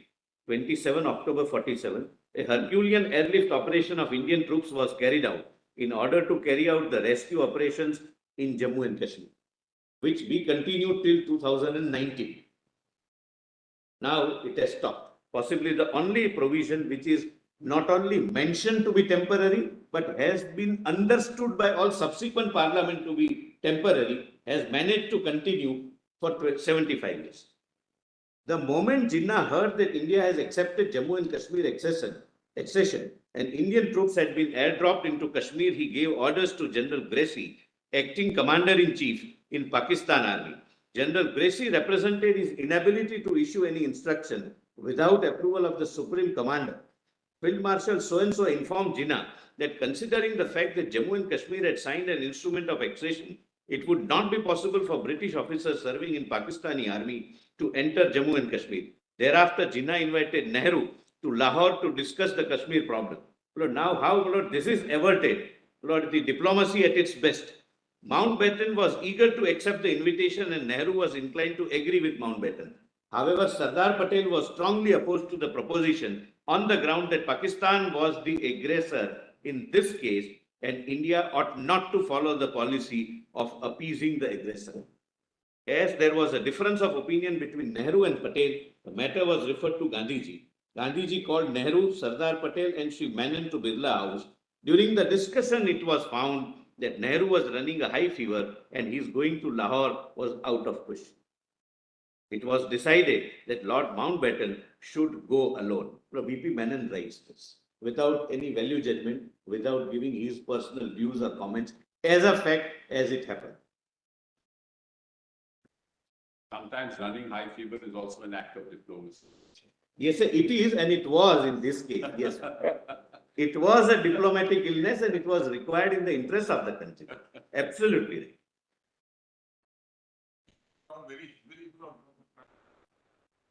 That you should not go. That they are aggressors, and we shouldn't be appeasing. Sorry?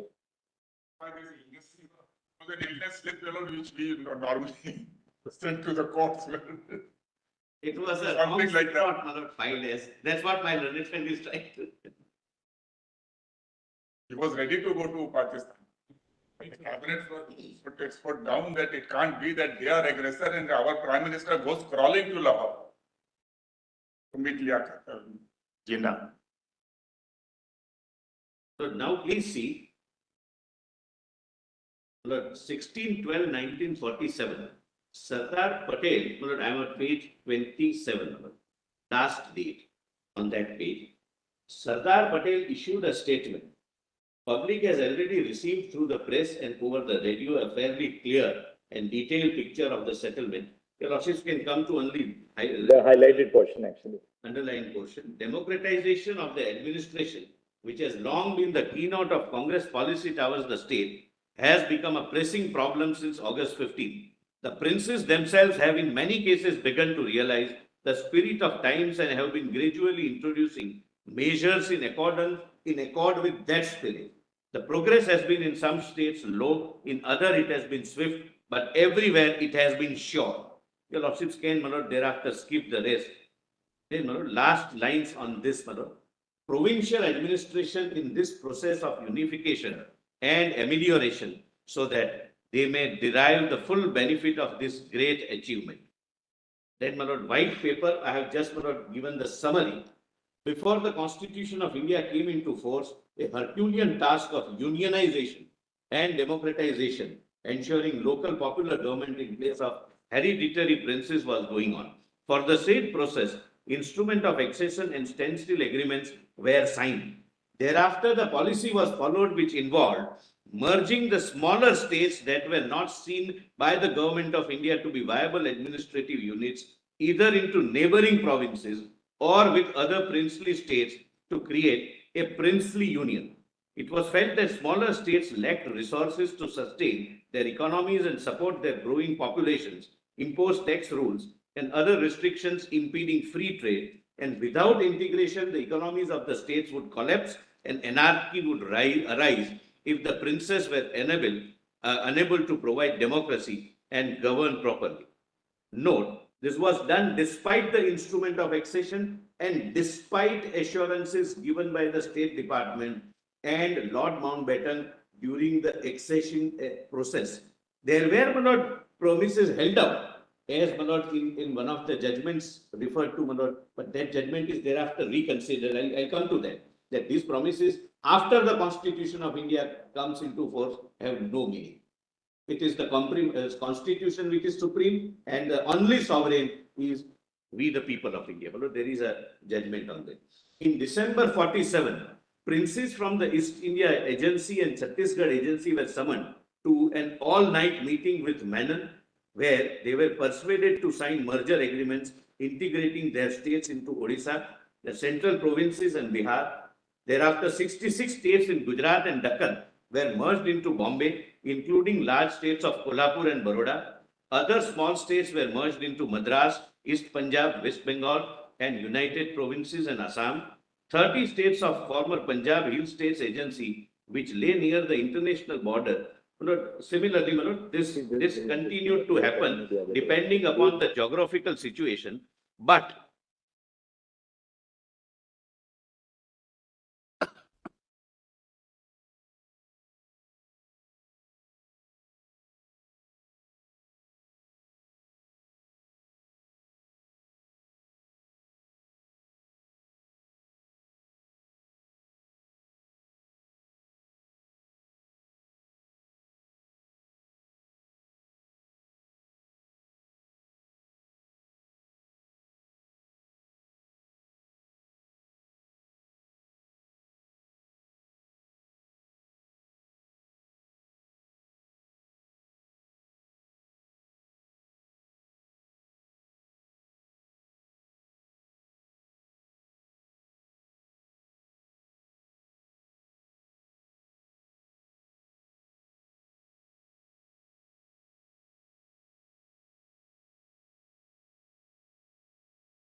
But I'm not reading the examples, but there is one example, my lord, which is very, very striking example. But there were many of this kind. But out of 506 plus princely states, about 200 plus were only in one region of Gujarat, that is Saurashtra region. They formed United States of Kathiawar.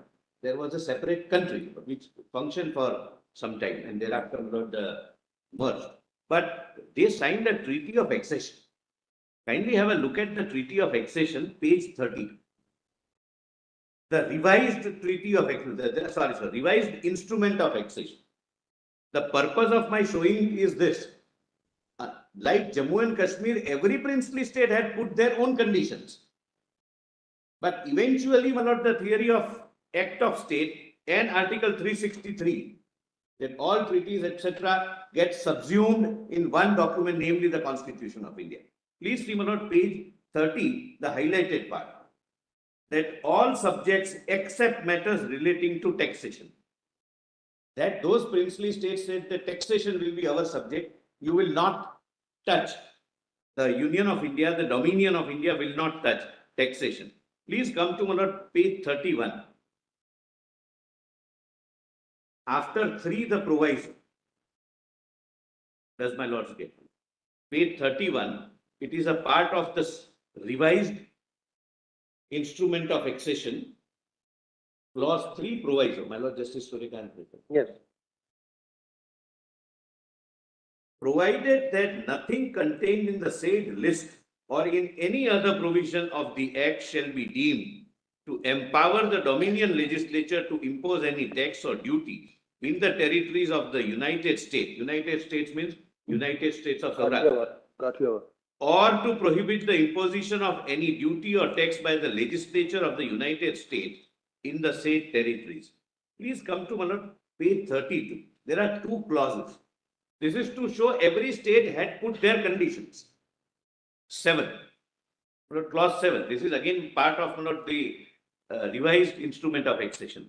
Nothing in this instrument shall empower the Dominion legislature to make any law for the United States authorizing the compulsory acquisition of land for any purpose but subject the Dominion for the purpose of a Dominion law which applies in the United States deem it necessary to acquire any land. The Raj Pramukh of the United States shall, at the request and at the expense of Dominion government, acquire the land, or if the land belongs to the United States, transfer it to them on such terms as may be agreed or in default of agreement determined by an arbitrator, so and so, so and so. But till the princely state remained, even after independence, they were called Raj Pramukhs. Even after the federal units, namely the states. Until the 1956, until 1956 amendment. 56. When the Raj Pramukhs were abolished and you had the governor. The governors, not the princely state. But 8, nothing in this instrument shall be deemed to commit the United States in any way to acceptance of any future constitution of India. This is not, my lord, in Jammu and Kashmir. It is reverse, I'll show. But they say, I am not admitting that I'll accept the future constitution of India in any way to acceptance of India or to fetter the discretion of the government of United States to enter into agreements with the government of India under any such future constitution. The only difference was that this constitutional history led to the ultimate integration in every sense of the other states like Kathiawar, Saurashtra, Baroda. They didn't follow the 370 route because for J&K, the constitution decided to go to 370. The other states, there was no provision like 370. They merged and they were integrated completely. They accepted list 1, they accepted list 3. They accepted the ultimate dominion powers, executive and legislature of the Dominion of India. I am just showing this with a view to make one point, that a stand which is now being taken and which has been taken, that we had a special feature and therefore we were given a special treatment, and therefore this provision is kind of a privilege given to us which can never be taken away. But I'm just trying to show that there were many similarly situated princely states. They had also put their conditions, but eventually they subsumed themselves with the Union of India because of the Act of State doctrine and because of Article 363 and Article 1. But I will not also. They came into the Indian Union as a volition. Correct. They joined voluntarily. I mean, we take it as voluntarily. It may have been a little bit of persuasion. It may have been whatever. Real politics. Yes, obviously. Nations are made. Obviously, no difficulty. And that was probably the genius of Sardar Patel. There's no difficulty. Absolutely. There's no doubt about it. But the fact, however, remains that insofar as J&K is concerned, J&K bucked that trend. J&K went to the 370 route. So, Yes, my lord, but why, how, and till what time? Right. That will come, my lord, subsequent. all right. And that's why, my lord, for me, as I said, my lord, in the outset, connecting the dots would be necessary. So the limited point which you are making at this stage is that the instruments of accession of various princely states contain certain reservations. Now we have seen in regard to taxation, in regard to land acquisition, Binding constitution. not binding themselves to accepting a future constitution. So the IOAs at that point of these states were hedged with various conditions. This is also. But that was consistent with Section 6 of the Government of India Act, which was adopted by Section 9 of the Indian Independence Act. We gave this sop to the princely rulers that, look, you come here on your terms. We are not telling you today to come on our terms. You agree to the Indian Union, you make reservations, and we hope that by and by you will accept full integration into the Union, which they did. Another point why I wish your lordships made aware of this development is, there was an argument that instrument of merger was a necessary attribute for a complete integration. Otherwise, we had kind of an internal sovereignty. Your lordships would recall that Jammu and Kashmir never signed instrument of merger. Many states did not sign instrument of merger. From the date on which Constitution of India came into force and Article 1 came into force as an act of the state, they became integral part of Union of India. And how Jammu and Kashmir got separated, my lord, and how it was only for a temporary period, but would succinctly come, my lord, in subsequent. Interesting, Mr. Solicitor, this Department of States which existed in the Ministry of Home Affairs post 1950, after the Seventh Amendment, right, 1956. 238 was, yes. So the Department of States must have been abolished post 1956. You will be still having records in the Ministry of Home Affairs? I'm sorry, my lord, my instructions are, officer sitting, my lord, was the additional secretary in charge of Jammu Kashmir in MHA. He said that department technically still continues. So Department of State still continues. Still continues. Now, do we have, I'm not sure whether this exercise can be done just for, I mean, you don't have to do it by a very detailed document, but just a tabulation. If we can have a list of the states and, you know, we can have, say, Kathiawar, instrument of accession, supplementary instrument of accession, and merger agreement. Which of the states came into the union with a merger agreement? Which of the states had no merger agreement at all and yet joined the union? I don't know whether that now at this point of time that record will be there. If you can try and record, if you can sort of. Yes. To a large extent, white paper indicates, my lord, what happened.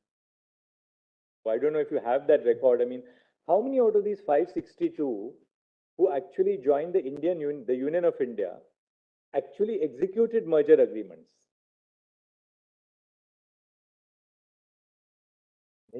No, what happened? What I meant was, how many of these states which joined the Union of India did not execute merger agreements? That will be a smaller group probably. But possibly. So, which will then perhaps give some support to your argument that the execution of a merger agreement was not quintessential to acceptance of ultimate sovereignty by India. And second, many princely states were subsumed with the Union of India even without a merger agreement. And various states, therefore, were subsumed in the Union of India only with an instrument of accession. We'll do that exercise. Substantially, everything is there in the white paper. But if there is something else also, my lord,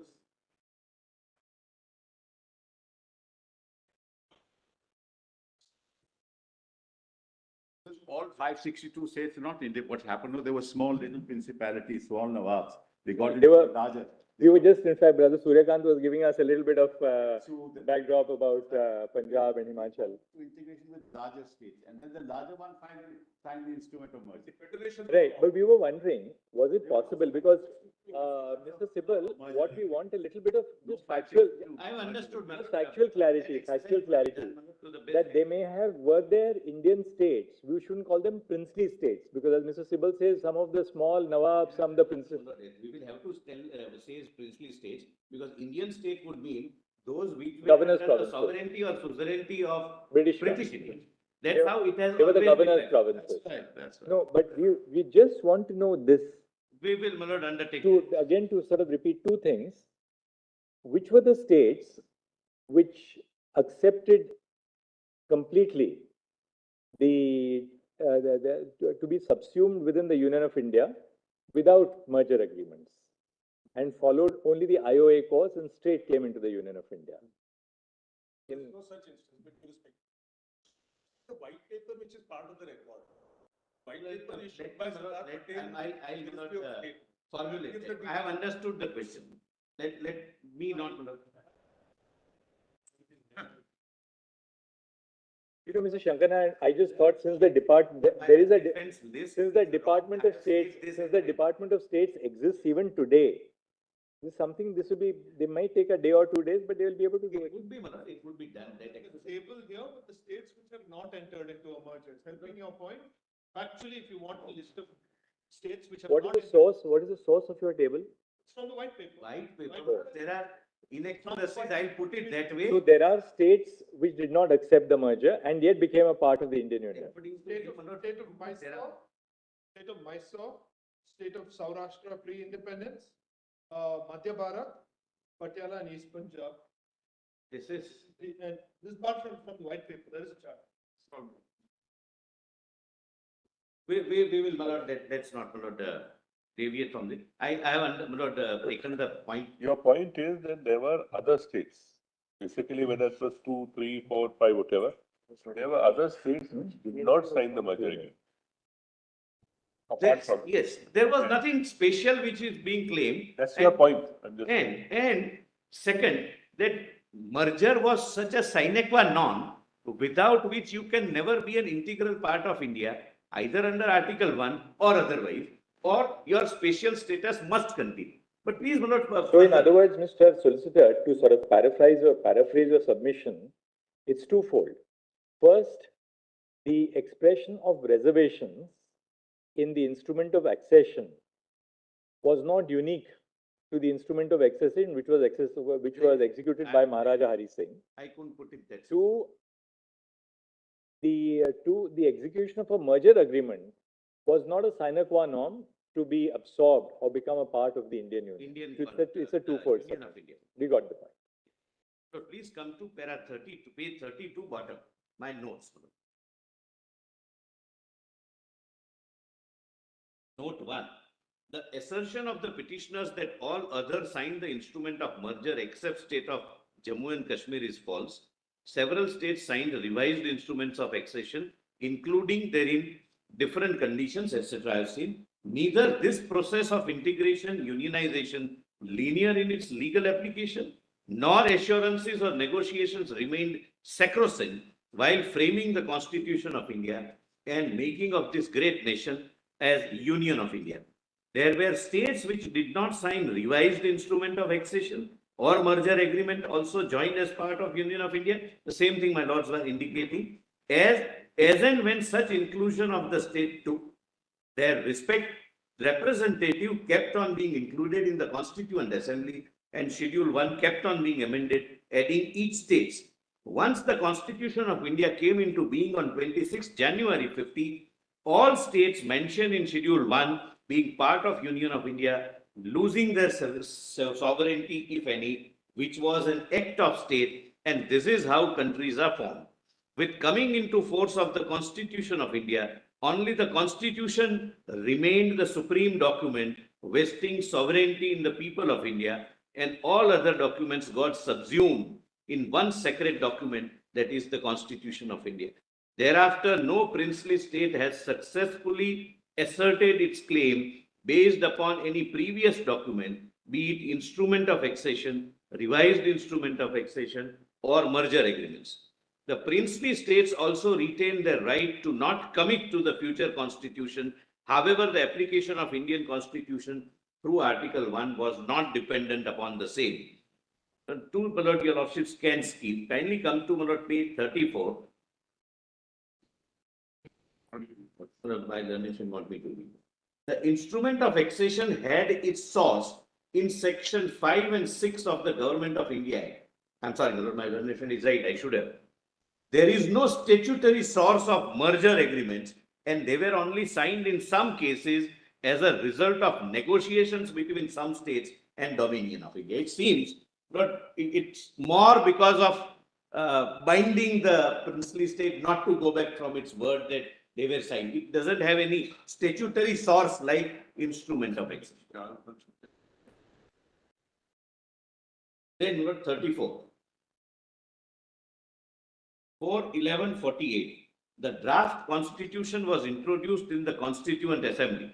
Upon its introduction, Dr. Ambedkar gave a speech outlining how, my Lord Justice Gawai was referring to this, outlining how the constitution was meant to function and how governance under the constitution was to be conducted. Notably, Dr. Ambedkar made clear, Lord, please come to Lord volume CCD 8, I'll read only 2 paragraphs, not the entire speech, because a part was read, part which was not read, my lord, I would wish, my lord, your lordship, attention is invited, was CCD volume 8, PDF page 63 at 75.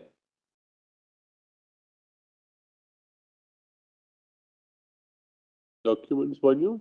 8. Lord, document volume 8, PDF page at 75. 64 at 70. Starts at 64 at 75. Only one paragraph, which was not read, therefore I am reading it. Because according to me, this is the heart of what Dr. Ambedkar felt. Single P.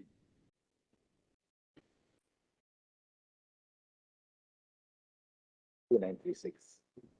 2936, yes, my lord, running page 2936. Lord, unnumbered second para, some critics, your lordships have.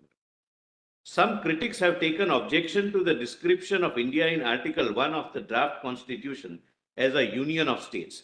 It is said that the correct phraseology should be a federation of states. It is true that South Africa, which is a unitary state, is described as a union, but Canada, which is a federation, is also called a union. Thus, the description of India as union, though its constitution is federal, does no violence to usage. But what is important is that the use of the word union is deliberate. I do not know why the word union was used in the Canadian Constitution, but I can tell you why the drafting committee has used it. The drafting committee wanted to make it clear that though India was a federation, federation was not the result of an agreement by the states to join in a federation, and that the federation not being the result of an agreement, no state has the right to secede from it. The federation is a union because it is indestructible. Though the country and the people may be divided into different states for convenience of administration, the country is one integral whole. Its people a single people living under a single imperium derived from a single source. This is the heart and soul of Article 2. There is also a reference in his speech of 25th of November 1949. When, yes, for last closing. Last speech. He says that our constitution is unique. It is federal at the same time unitary. It is, my lord, it will come, my lord, in the chronology. This speech of Dr. Ambedkar also lays bare the distinction between a constituent assembly and parliament. At bottom of that page. Yes, but that was read by Mr. Sibal, therefore I missed. But I can go to that. No, that's right. But Lord, this was not read. So I'm not repeating what was read. Lord. Absolutely. Yes, absolutely. Then your lordships may not come to the date 16th June 1949. Sheikh Abdullah joins the Constituent Assembly alongside three other representatives from the state of Kashmir, namely Mirza Muhammad Afzal Beg, Maulana Muhammad Saeed Masoodi, and Motiram Bagda. Now, my lords, may kindly see the territorial integration. Lord, this is a part of the white paper. Mr. Sibal, my lord, read up to a particular point. I would like your lordships to read further. Therefore, I have quoted in full. Territorial integration. One of the important consequences of the adoption of the new constitution. Does your lordships get, my lord? Yes, sir. 35, my lord. I am reading. One of the important consequences of the adoption of the new constitution is completion of the process of territorial integration of the states. The states geographically contiguous to the dominion of India as they existed before the Constitution of India became operative could be divided into two main categories. One, the exceeding states, and two, the non-exceeding states. There were only two non-exceeding states, namely Hyderabad and Junagadh. The exceeding states could be subdivided into the following groups. A, states which were not affected by the process of integration and continued as separate units, i.e. Mysore and Jammu and Kashmir. This was read by the learned council. B, union of states. C, centrally merged states. D, provincially merged states. And E, Khasi Real Estate Federation. Please read, my lord, further. This, my lord, I think required to be read.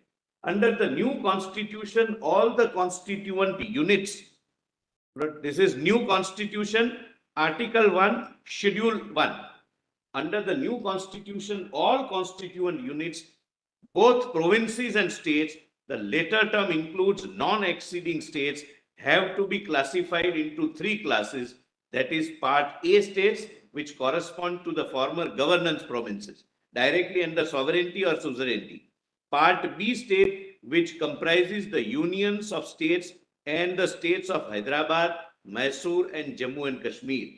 And Part C states, which correspond to the former chief commissioners' provinces, which became UT thereafter. The new constitution effects the territorial integration of states by means of twofold process. Firstly, Article 1 of the Constitution defines the territories of India to include the territories of all the states specified in the first schedule, including Part B states.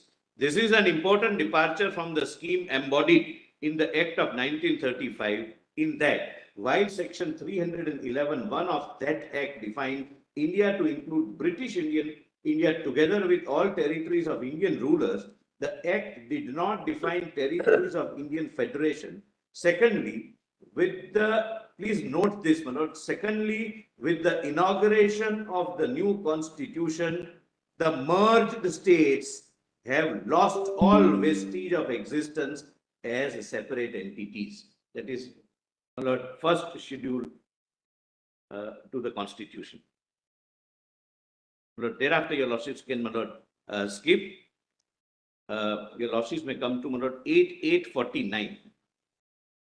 Lord, this is how, my lord, you retain your sovereignty. I have given an example that internal and external sovereignty, my lord. For example, we have a treaty. I'm sorry, my lord. I'm sorry. I missed one.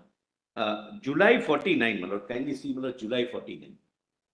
Note by the Ministry of States regarding the Indian states, it was specifically noted that Jammu and Kashmir would be treated as a part of Indian territory. Please read only first para.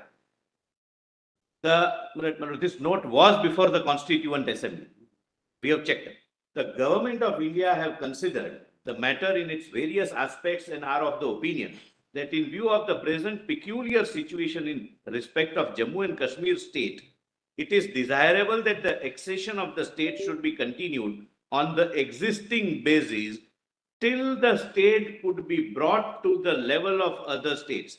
Idea was prevailing situation then, not instrument of accession or lack of merger, etc. The prevailing situation then. Idea was to bring it at par with other states. And the important part, a special provision has therefore to be made in respect of this state on the basis suggested above as a transitional agreement. arrangement. This was the promise, my lord, by the Constitution Assembly to the nation, that as a transitional arrangement, we are making a provision, a departure from other states. Lord, second, my lord, 8849, your lordships can skip. No, Mr. Solicitor, Yes, sir. you may read little below that also. Yes. The Ministry of State The suggests. Ministry of State suggests Oh, that's for very important. consideration of the drafting committee, the following approach to this question. One, Jammu and Kashmir state may be treated as part of Indian territory and shown in states specified in part 3 of Schedule 1. I'm obliged, Lord, I'm going a little faster. Go further on. Yes. A special provision may be made in the Constitution to the effect that until Parliament provides by law that all provisions of the Constitution applicable to the states specified in Part 3 will apply to this state, the power of Parliament to make laws for the state will be limited to the items specified in the schedule to the instrument of accession till Parliament makes the law governing the accession of the state to the dominion of India or to corresponding entries in list 1. Well, this is very important. I missed it, Lord. I am really grateful, my lord.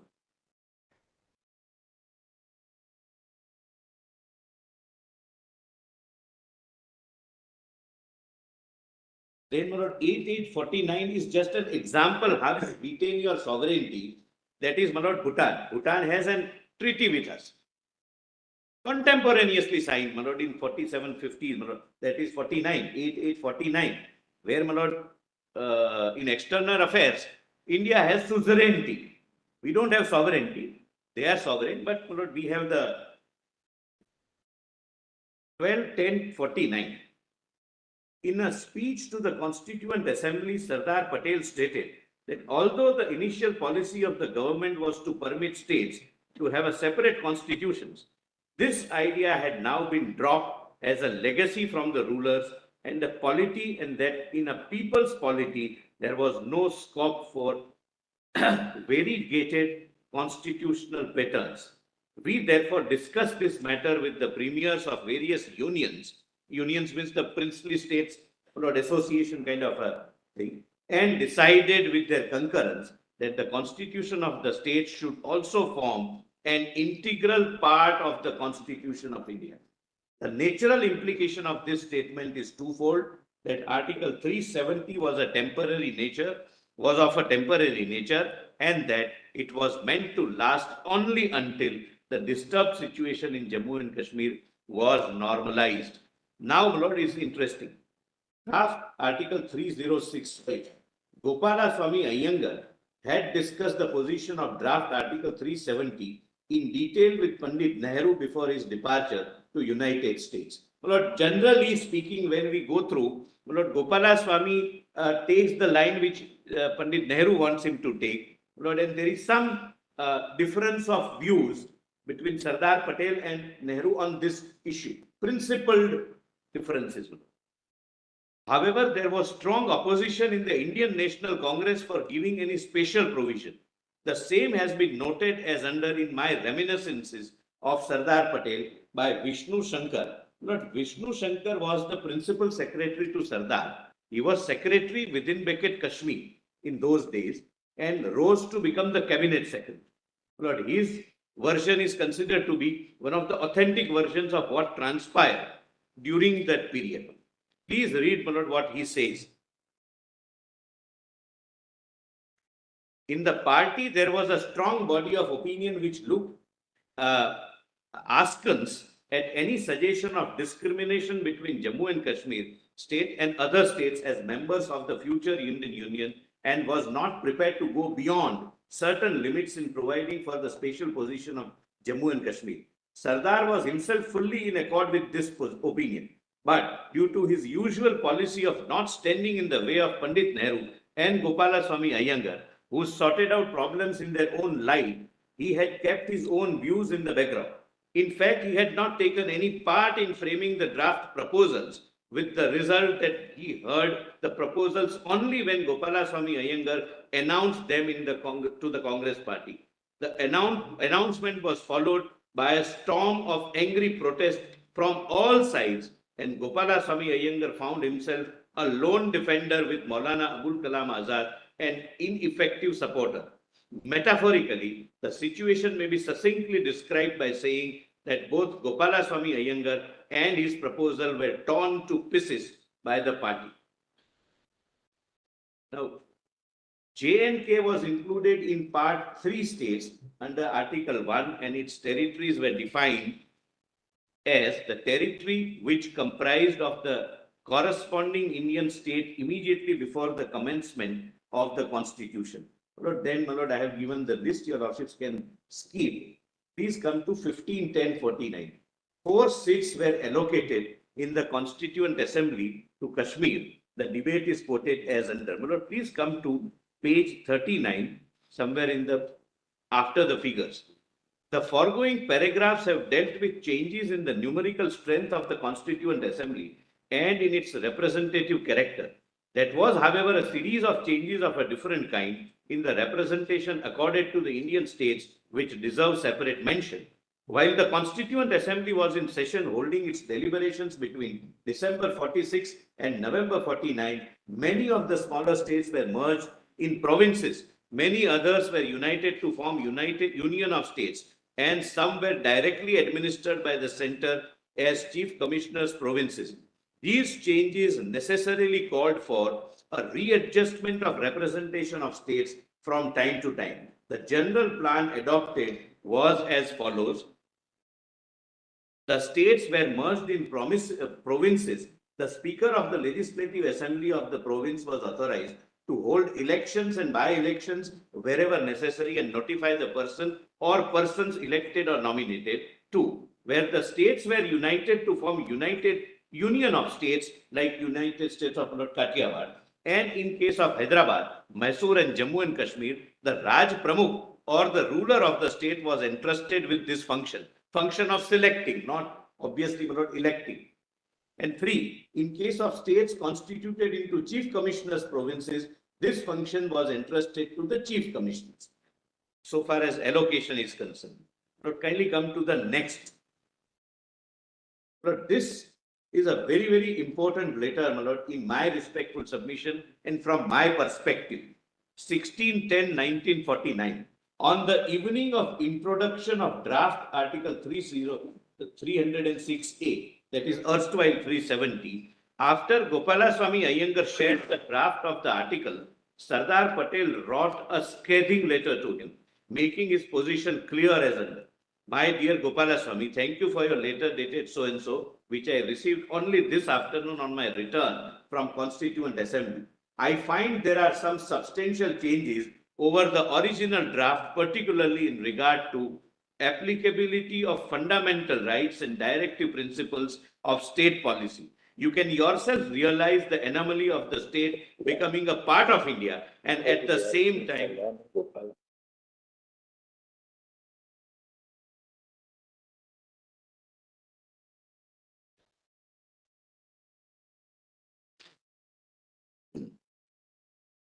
you can yourself realize the anomaly of the state becoming part of India and at the same time not recognizing any of these provisions. And I'll show till 76, Article 21 was not applicable in a truncated way. Article 19, there was a sub-article added as it applied to Jammu and Kashmir, that the reasonable restrictions would be those which will be prescribed by the legislature, meaning thereby the persons against whom citizens invoke Article 19 would decide what would be the reasonable restrictions. I'll come to that. I do not at all like any change after our party has approved of the whole arrangement in presence of Sheikh Sahib himself.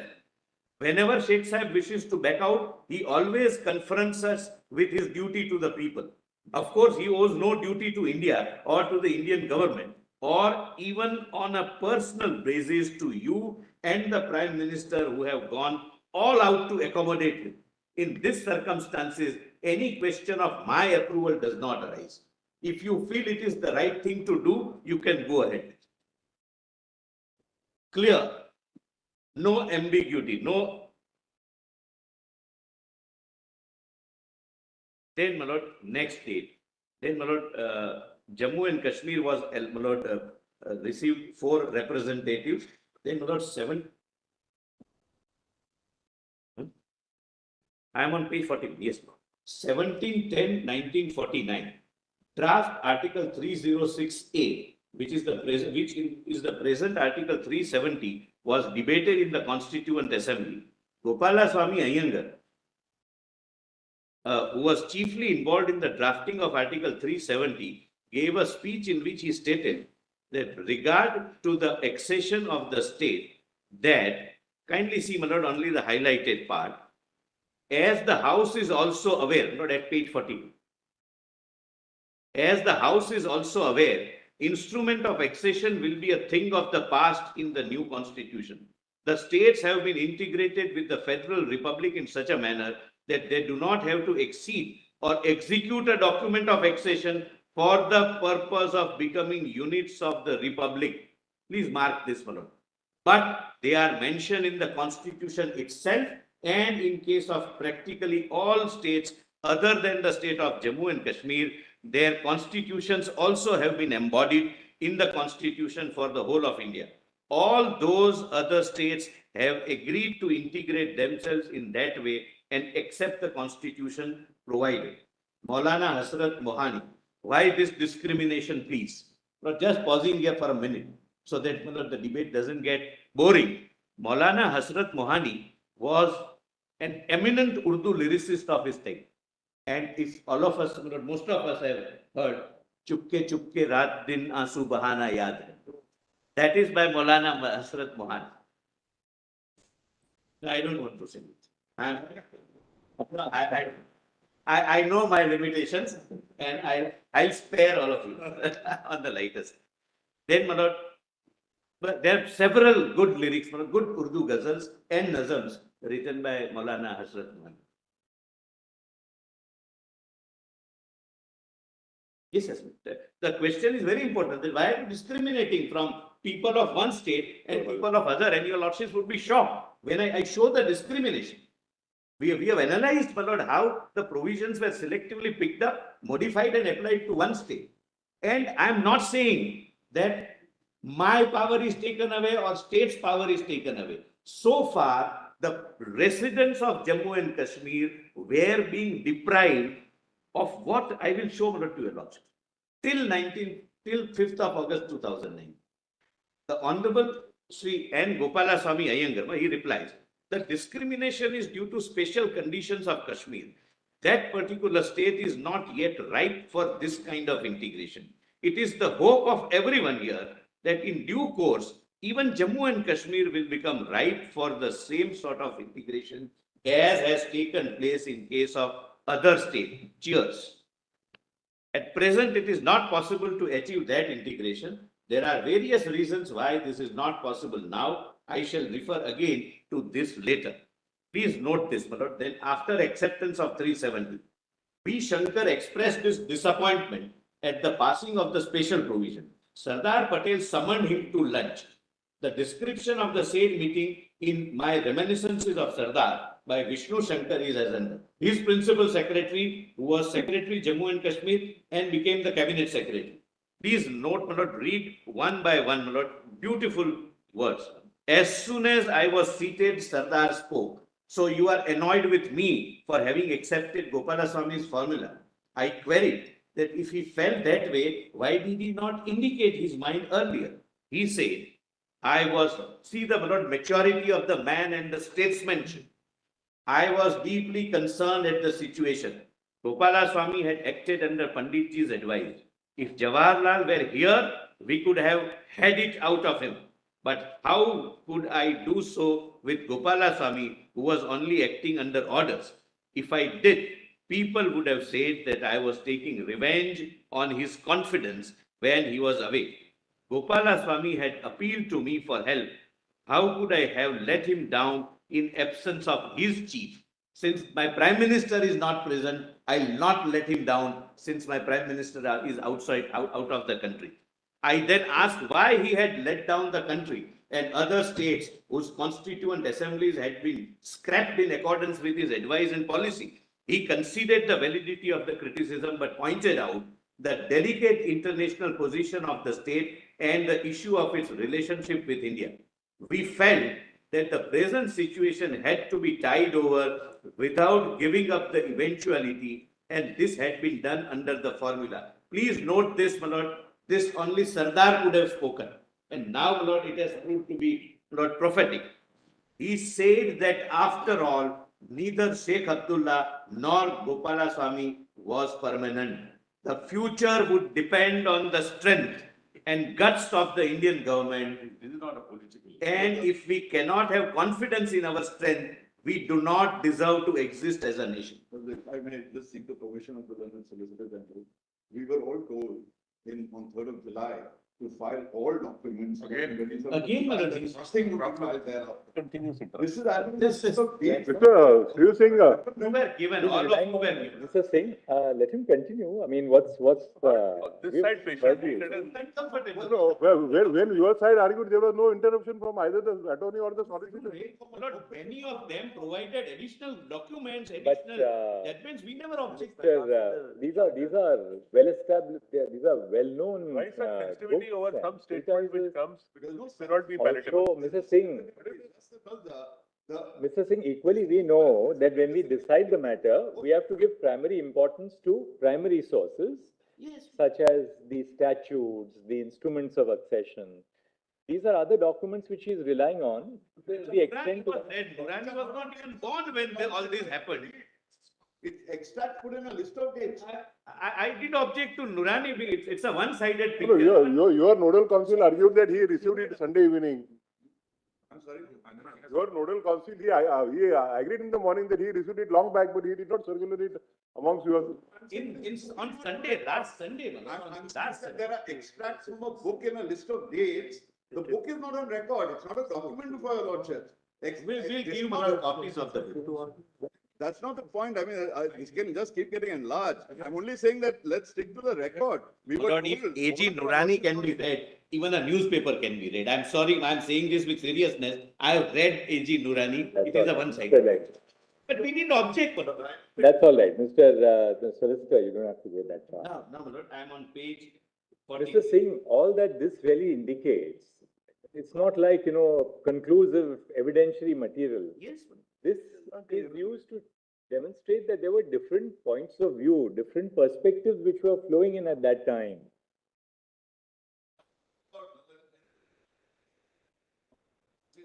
A historical perspective of what people perspective. felt at that particular There time. are several And things in mentioned internal by the dialogue that was I would- Taking place, where one side was expressing one view, the other side was strongly opposed to it. Ultimately, we have to interpret the provision of the Constitution. Exactly.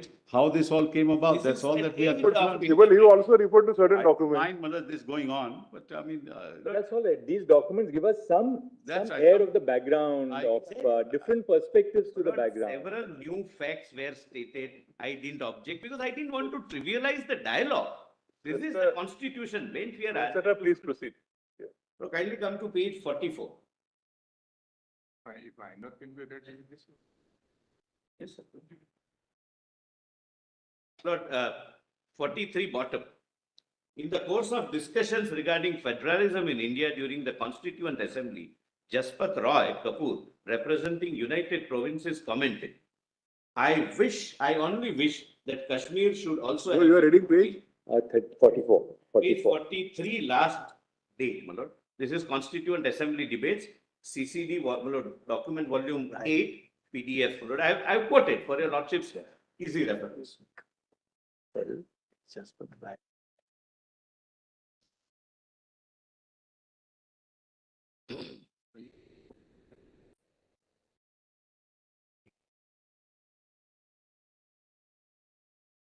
In the course of discussion regarding federalism in India during the Constituent Assembly, Jaspat Roy Kapoor, representing United Provinces, commented, I only wish that Kashmir should also have been brought in on the same level as other states, but unfortunately, much to our dissatisfaction and chagrin, if I may say so, this would not be done. This is a delicate subject and I'll not say anything more on this. But please read this now. This is very, very important, and in my respectful submission, the answer, my lord, lies here. what happened to Jammu and Kashmir, its sovereignty, external, internal, my lord, the difficulty is the petitioners are confusing, in my understanding, internal sovereignty with autonomy. External sovereignty, my lord, nobody can dispute that it is with the Union of India. Internal sovereignty in the facts of our case and in the constitutional structure which we have accepted would mean autonomy of the federating units. And which autonomy is there with every state? There No, are it's- none. It's actually there with every institution. Every institution is autonomous. So that's not I mean, internal. we have the autonomous authority to decide a constitutional issue. Commission. So we can't say that internal sovereignty vests with us.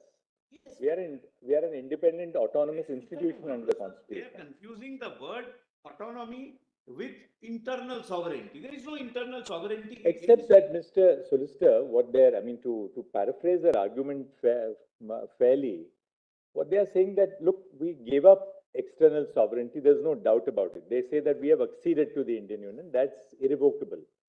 But they said that the course of events, the adoption of 370 would indicate that while there was a giving up of external sovereignty, a modicum of internal sovereignty, which was exercised by the then Maharaja, that was not ceded to the Indian Union. That seems to be the line of. That's the submission, Madam. And my respectful. And therefore, they are relying on various judgments of our court to indicate Indira Nehru Gandhi versus Rajnayan, to indicate that sovereignty has an external component, it has an internal component also. Different context, but I'll assist your lordships on that. By and by, in your turn, you can explain Yes, that, yes. that line of, we are really on the list of dates, you can go ahead. Yes. 25th 11/1949, Yuvraj Karan Singh issued a proclamation for the state of Jammu and Kashmir. I have given the pagination, by which he declared and directed that Constitution of India, shortly to be adopted by the Constituent Assembly of India, govern the constitutional relationship between the state and the contemplated Union of India, and shall be enforced in the state by him, his heirs and successors, in accordance with the tenor of its provisions. The said proclamation is worth quoting in full. Whereas with the inauguration of the new constitution for the whole of India, now being framed by the Constituent Assembly of India, the Government of India Act 1935, which now governs the constitutional relationship between this state and the Dominion of India, will stand repealed. Your Lordships may kindly recall the instrument of accession was under Government of India Act and subsequently Independence Act. And whereas in the best interest of this state, which is closely linked with the rest of India by a community of interest in the economic, political and other fields, it is desirable that the constitutional relationship established between this state and the Dominion of India should be continued as between this state and the contemplated Union of India, and the Constitution of India as drafted by the Constituent Assembly of India, which includes duly appointed representatives of this state, provides a suitable basis for doing so. I now hereby declare and direct that Constitution of India, shortly to be adopted by the Constituent Assembly of India, shall, but please mark this, this is where, my lord, they are highlighting and I'll have to meet with, insofar as it is applicable to the state of Jammu and Kashmir, govern the constitutional relationship between this state and the contemplated Union of India, and shall be enforced in this state by me, my heirs and successors, in accordance with the tenor of its provisions. That the provisions of the said constitution shall, as from the date of its commencement, supersede and abrogate all other constitutional provisions inconsistent therewith, which are at present in force. This is beyond any instrument of accession or merger. This is accepting supremacy of our constitution and surrendering the sovereignty to the constitution, where the sovereign is we, the people of India. No. Of course, when he made this proclamation on 25th of November 1949, this is on the same day as Dr. Ambedkar's last address to the Constituent Assembly, the famous address to the Constituent Yes. Assembly. So by this point of time, the entirety of the constitution had been formulated, Including 370 right? and 1 Including 370. and Article 1. Therefore, when he makes this proclamation in the light of 370, which also is before him, Correct, correct, right? correct. There can't be any doubt about There that. cannot be any doubt. I bow down. And he is also very clear that what he is doing, at what stage and under what statute, what constitutional mechanism which is temporarily provided. The said proclamation is not only beyond the instrument of accession, your lordships can skip that, I have orally said. Two, the preamble to this proclamation shows that it was based on the conviction that the best interest of the state required that the constitutional relationship established between the state and to Dominion of India should be continued as between the state and the contemplated Union of India. And it refers to the fact that the Constituent Assembly, which had formed the Constitution of India, included the duly appointed representatives of the state, and that the state constitution provided a suitable basis to continue the constitutional relationship between the state and the contemplated Union of India. At this juncture, the Constituent Assembly of Jammu and Kashmir was not formed. However, it is important to note that the princely state, through its ruler who had the authority to surrender the sovereignty of Jammu and Kashmir to the Union of India and made it specifically enforceable in the state, including Article 1 thereof, could never have thereafter formed a Constituent Assembly for his state, which would be a plenary Constituent Assembly, which can create a document having the sanctity and sovereignty of the Constitution of a nation in which the state merged. It was merely an act providing for internal governance of the state, which was an integral part of the sovereign, that is Indian dominion. But my respectful submission is that Constituent Assembly of Jammu and Kashmir, which formed subsequently, was not a plenary Constituent Assembly the way we had our Constituent Assembly, because by that time the sovereignty had already merged. There cannot be two constitutions. There cannot, and therefore, my lord, I am saying that the sanctity of that document, which we call Constitution, is nothing more than an act of legislation, and I'll substantiate that. But note 4.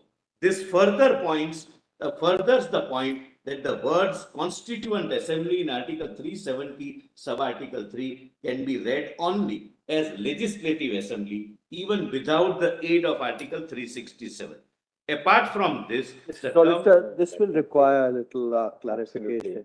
Yes, yes, but This when I will come- require a little clarification. At this stage, we are not saying anything because when we talk about Article 370, including the explanation which is added, which as is, separate submissions. that will require clarification. But I'm conscious, this is not the best point where I can justify the substitution. We are not stopping you at this stage because you're going on facts. This is not the best point on which, my lord, I would be able to justify substitution of a defunct Constituent Assembly with legislature. I'm not, my lord, joining issue with it. I have other set of submissions on that. At this stage, my lord, this is the perception, my lord, which I am presenting for your lordship's consideration. Now, my lord, kindly come to 26/11/49. The Constitution of India is adopted. But the rest I can. So, Mr. Solicitor, what we, as apropos what fell from Brother Justice Sanjeev Khanna, we are not engaging in a dialogue with you on any of these notes right now, because we take it that you'll be arguing these aspects independently later on. I just want to draw. So right now we'll run through the list of dates with you, so we have a broad drift of your analysis. I just want to point out But broadly. we take it that you're going to take up each one of these strands later and argue them independently. have- Then we can, so instead of asking you any of our doubts right now, we'll reserve it to when you go into the themes themselves. Right now, we can just run through the list of dates. What I Isn't it intend, better? Lord, assisting your lordships, the way is this, my lord. After this, my lord, I'll show how the Constitution, how 370 worked till 2018, and some of the things are really shocking. And my lord, I want your lordships, my lord, to know about, because practically, two constitutional organs, state government and the president, in consultation with each other, can amend any part of the constitution the way they want and apply it to Jammu and Kashmir. For example, I'll elaborate on this. Please mark this. The preamble of Indian Constitution was made applicable to Jammu and Kashmir by way of a constitution order under Article 371B in 1954. Thereafter, in 42nd and 44th Amendment, the word socialist and secular came to be added. That was not made applicable till 5th of August 2019. Jammu and Kashmir Constitution was not having either the term socialist or secular. And I will show my lord, the devastating effect it would have, my lord, if this constitution, which according to me is nothing more than a legislature, would not have been repealed the way, my lord, we have done. I'll explain the procedure which we have followed. I must satisfy your lordship's conscience. My lord, your lordships have very rightly flagged that ends may not justify the means, but I'll justify the means also. They are constitutionally permissible means. Eventually, when you argue that this is really not a constituent assembly but a legislative assembly in its original form, you will have to answer how this squares up with clause 2 of Article 370, which specifically says the constituent assembly formed for the purpose of framing the constitution of that state.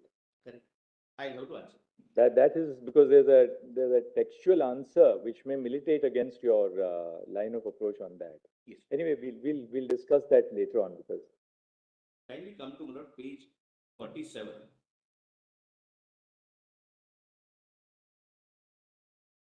So can I, my lord, this is a new point, my lord. Now, first constitution order comes, my lord, I think you can continue on Monday morning.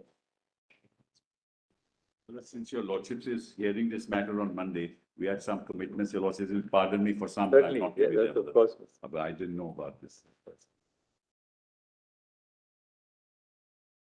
Monday running around in No. miscellaneous No, matters. He can't. Never. He can't. Never, my lord. I am before the constitution. Yes. No way in the world. Out of question. My lord. I would not make any question. Right, your lordship.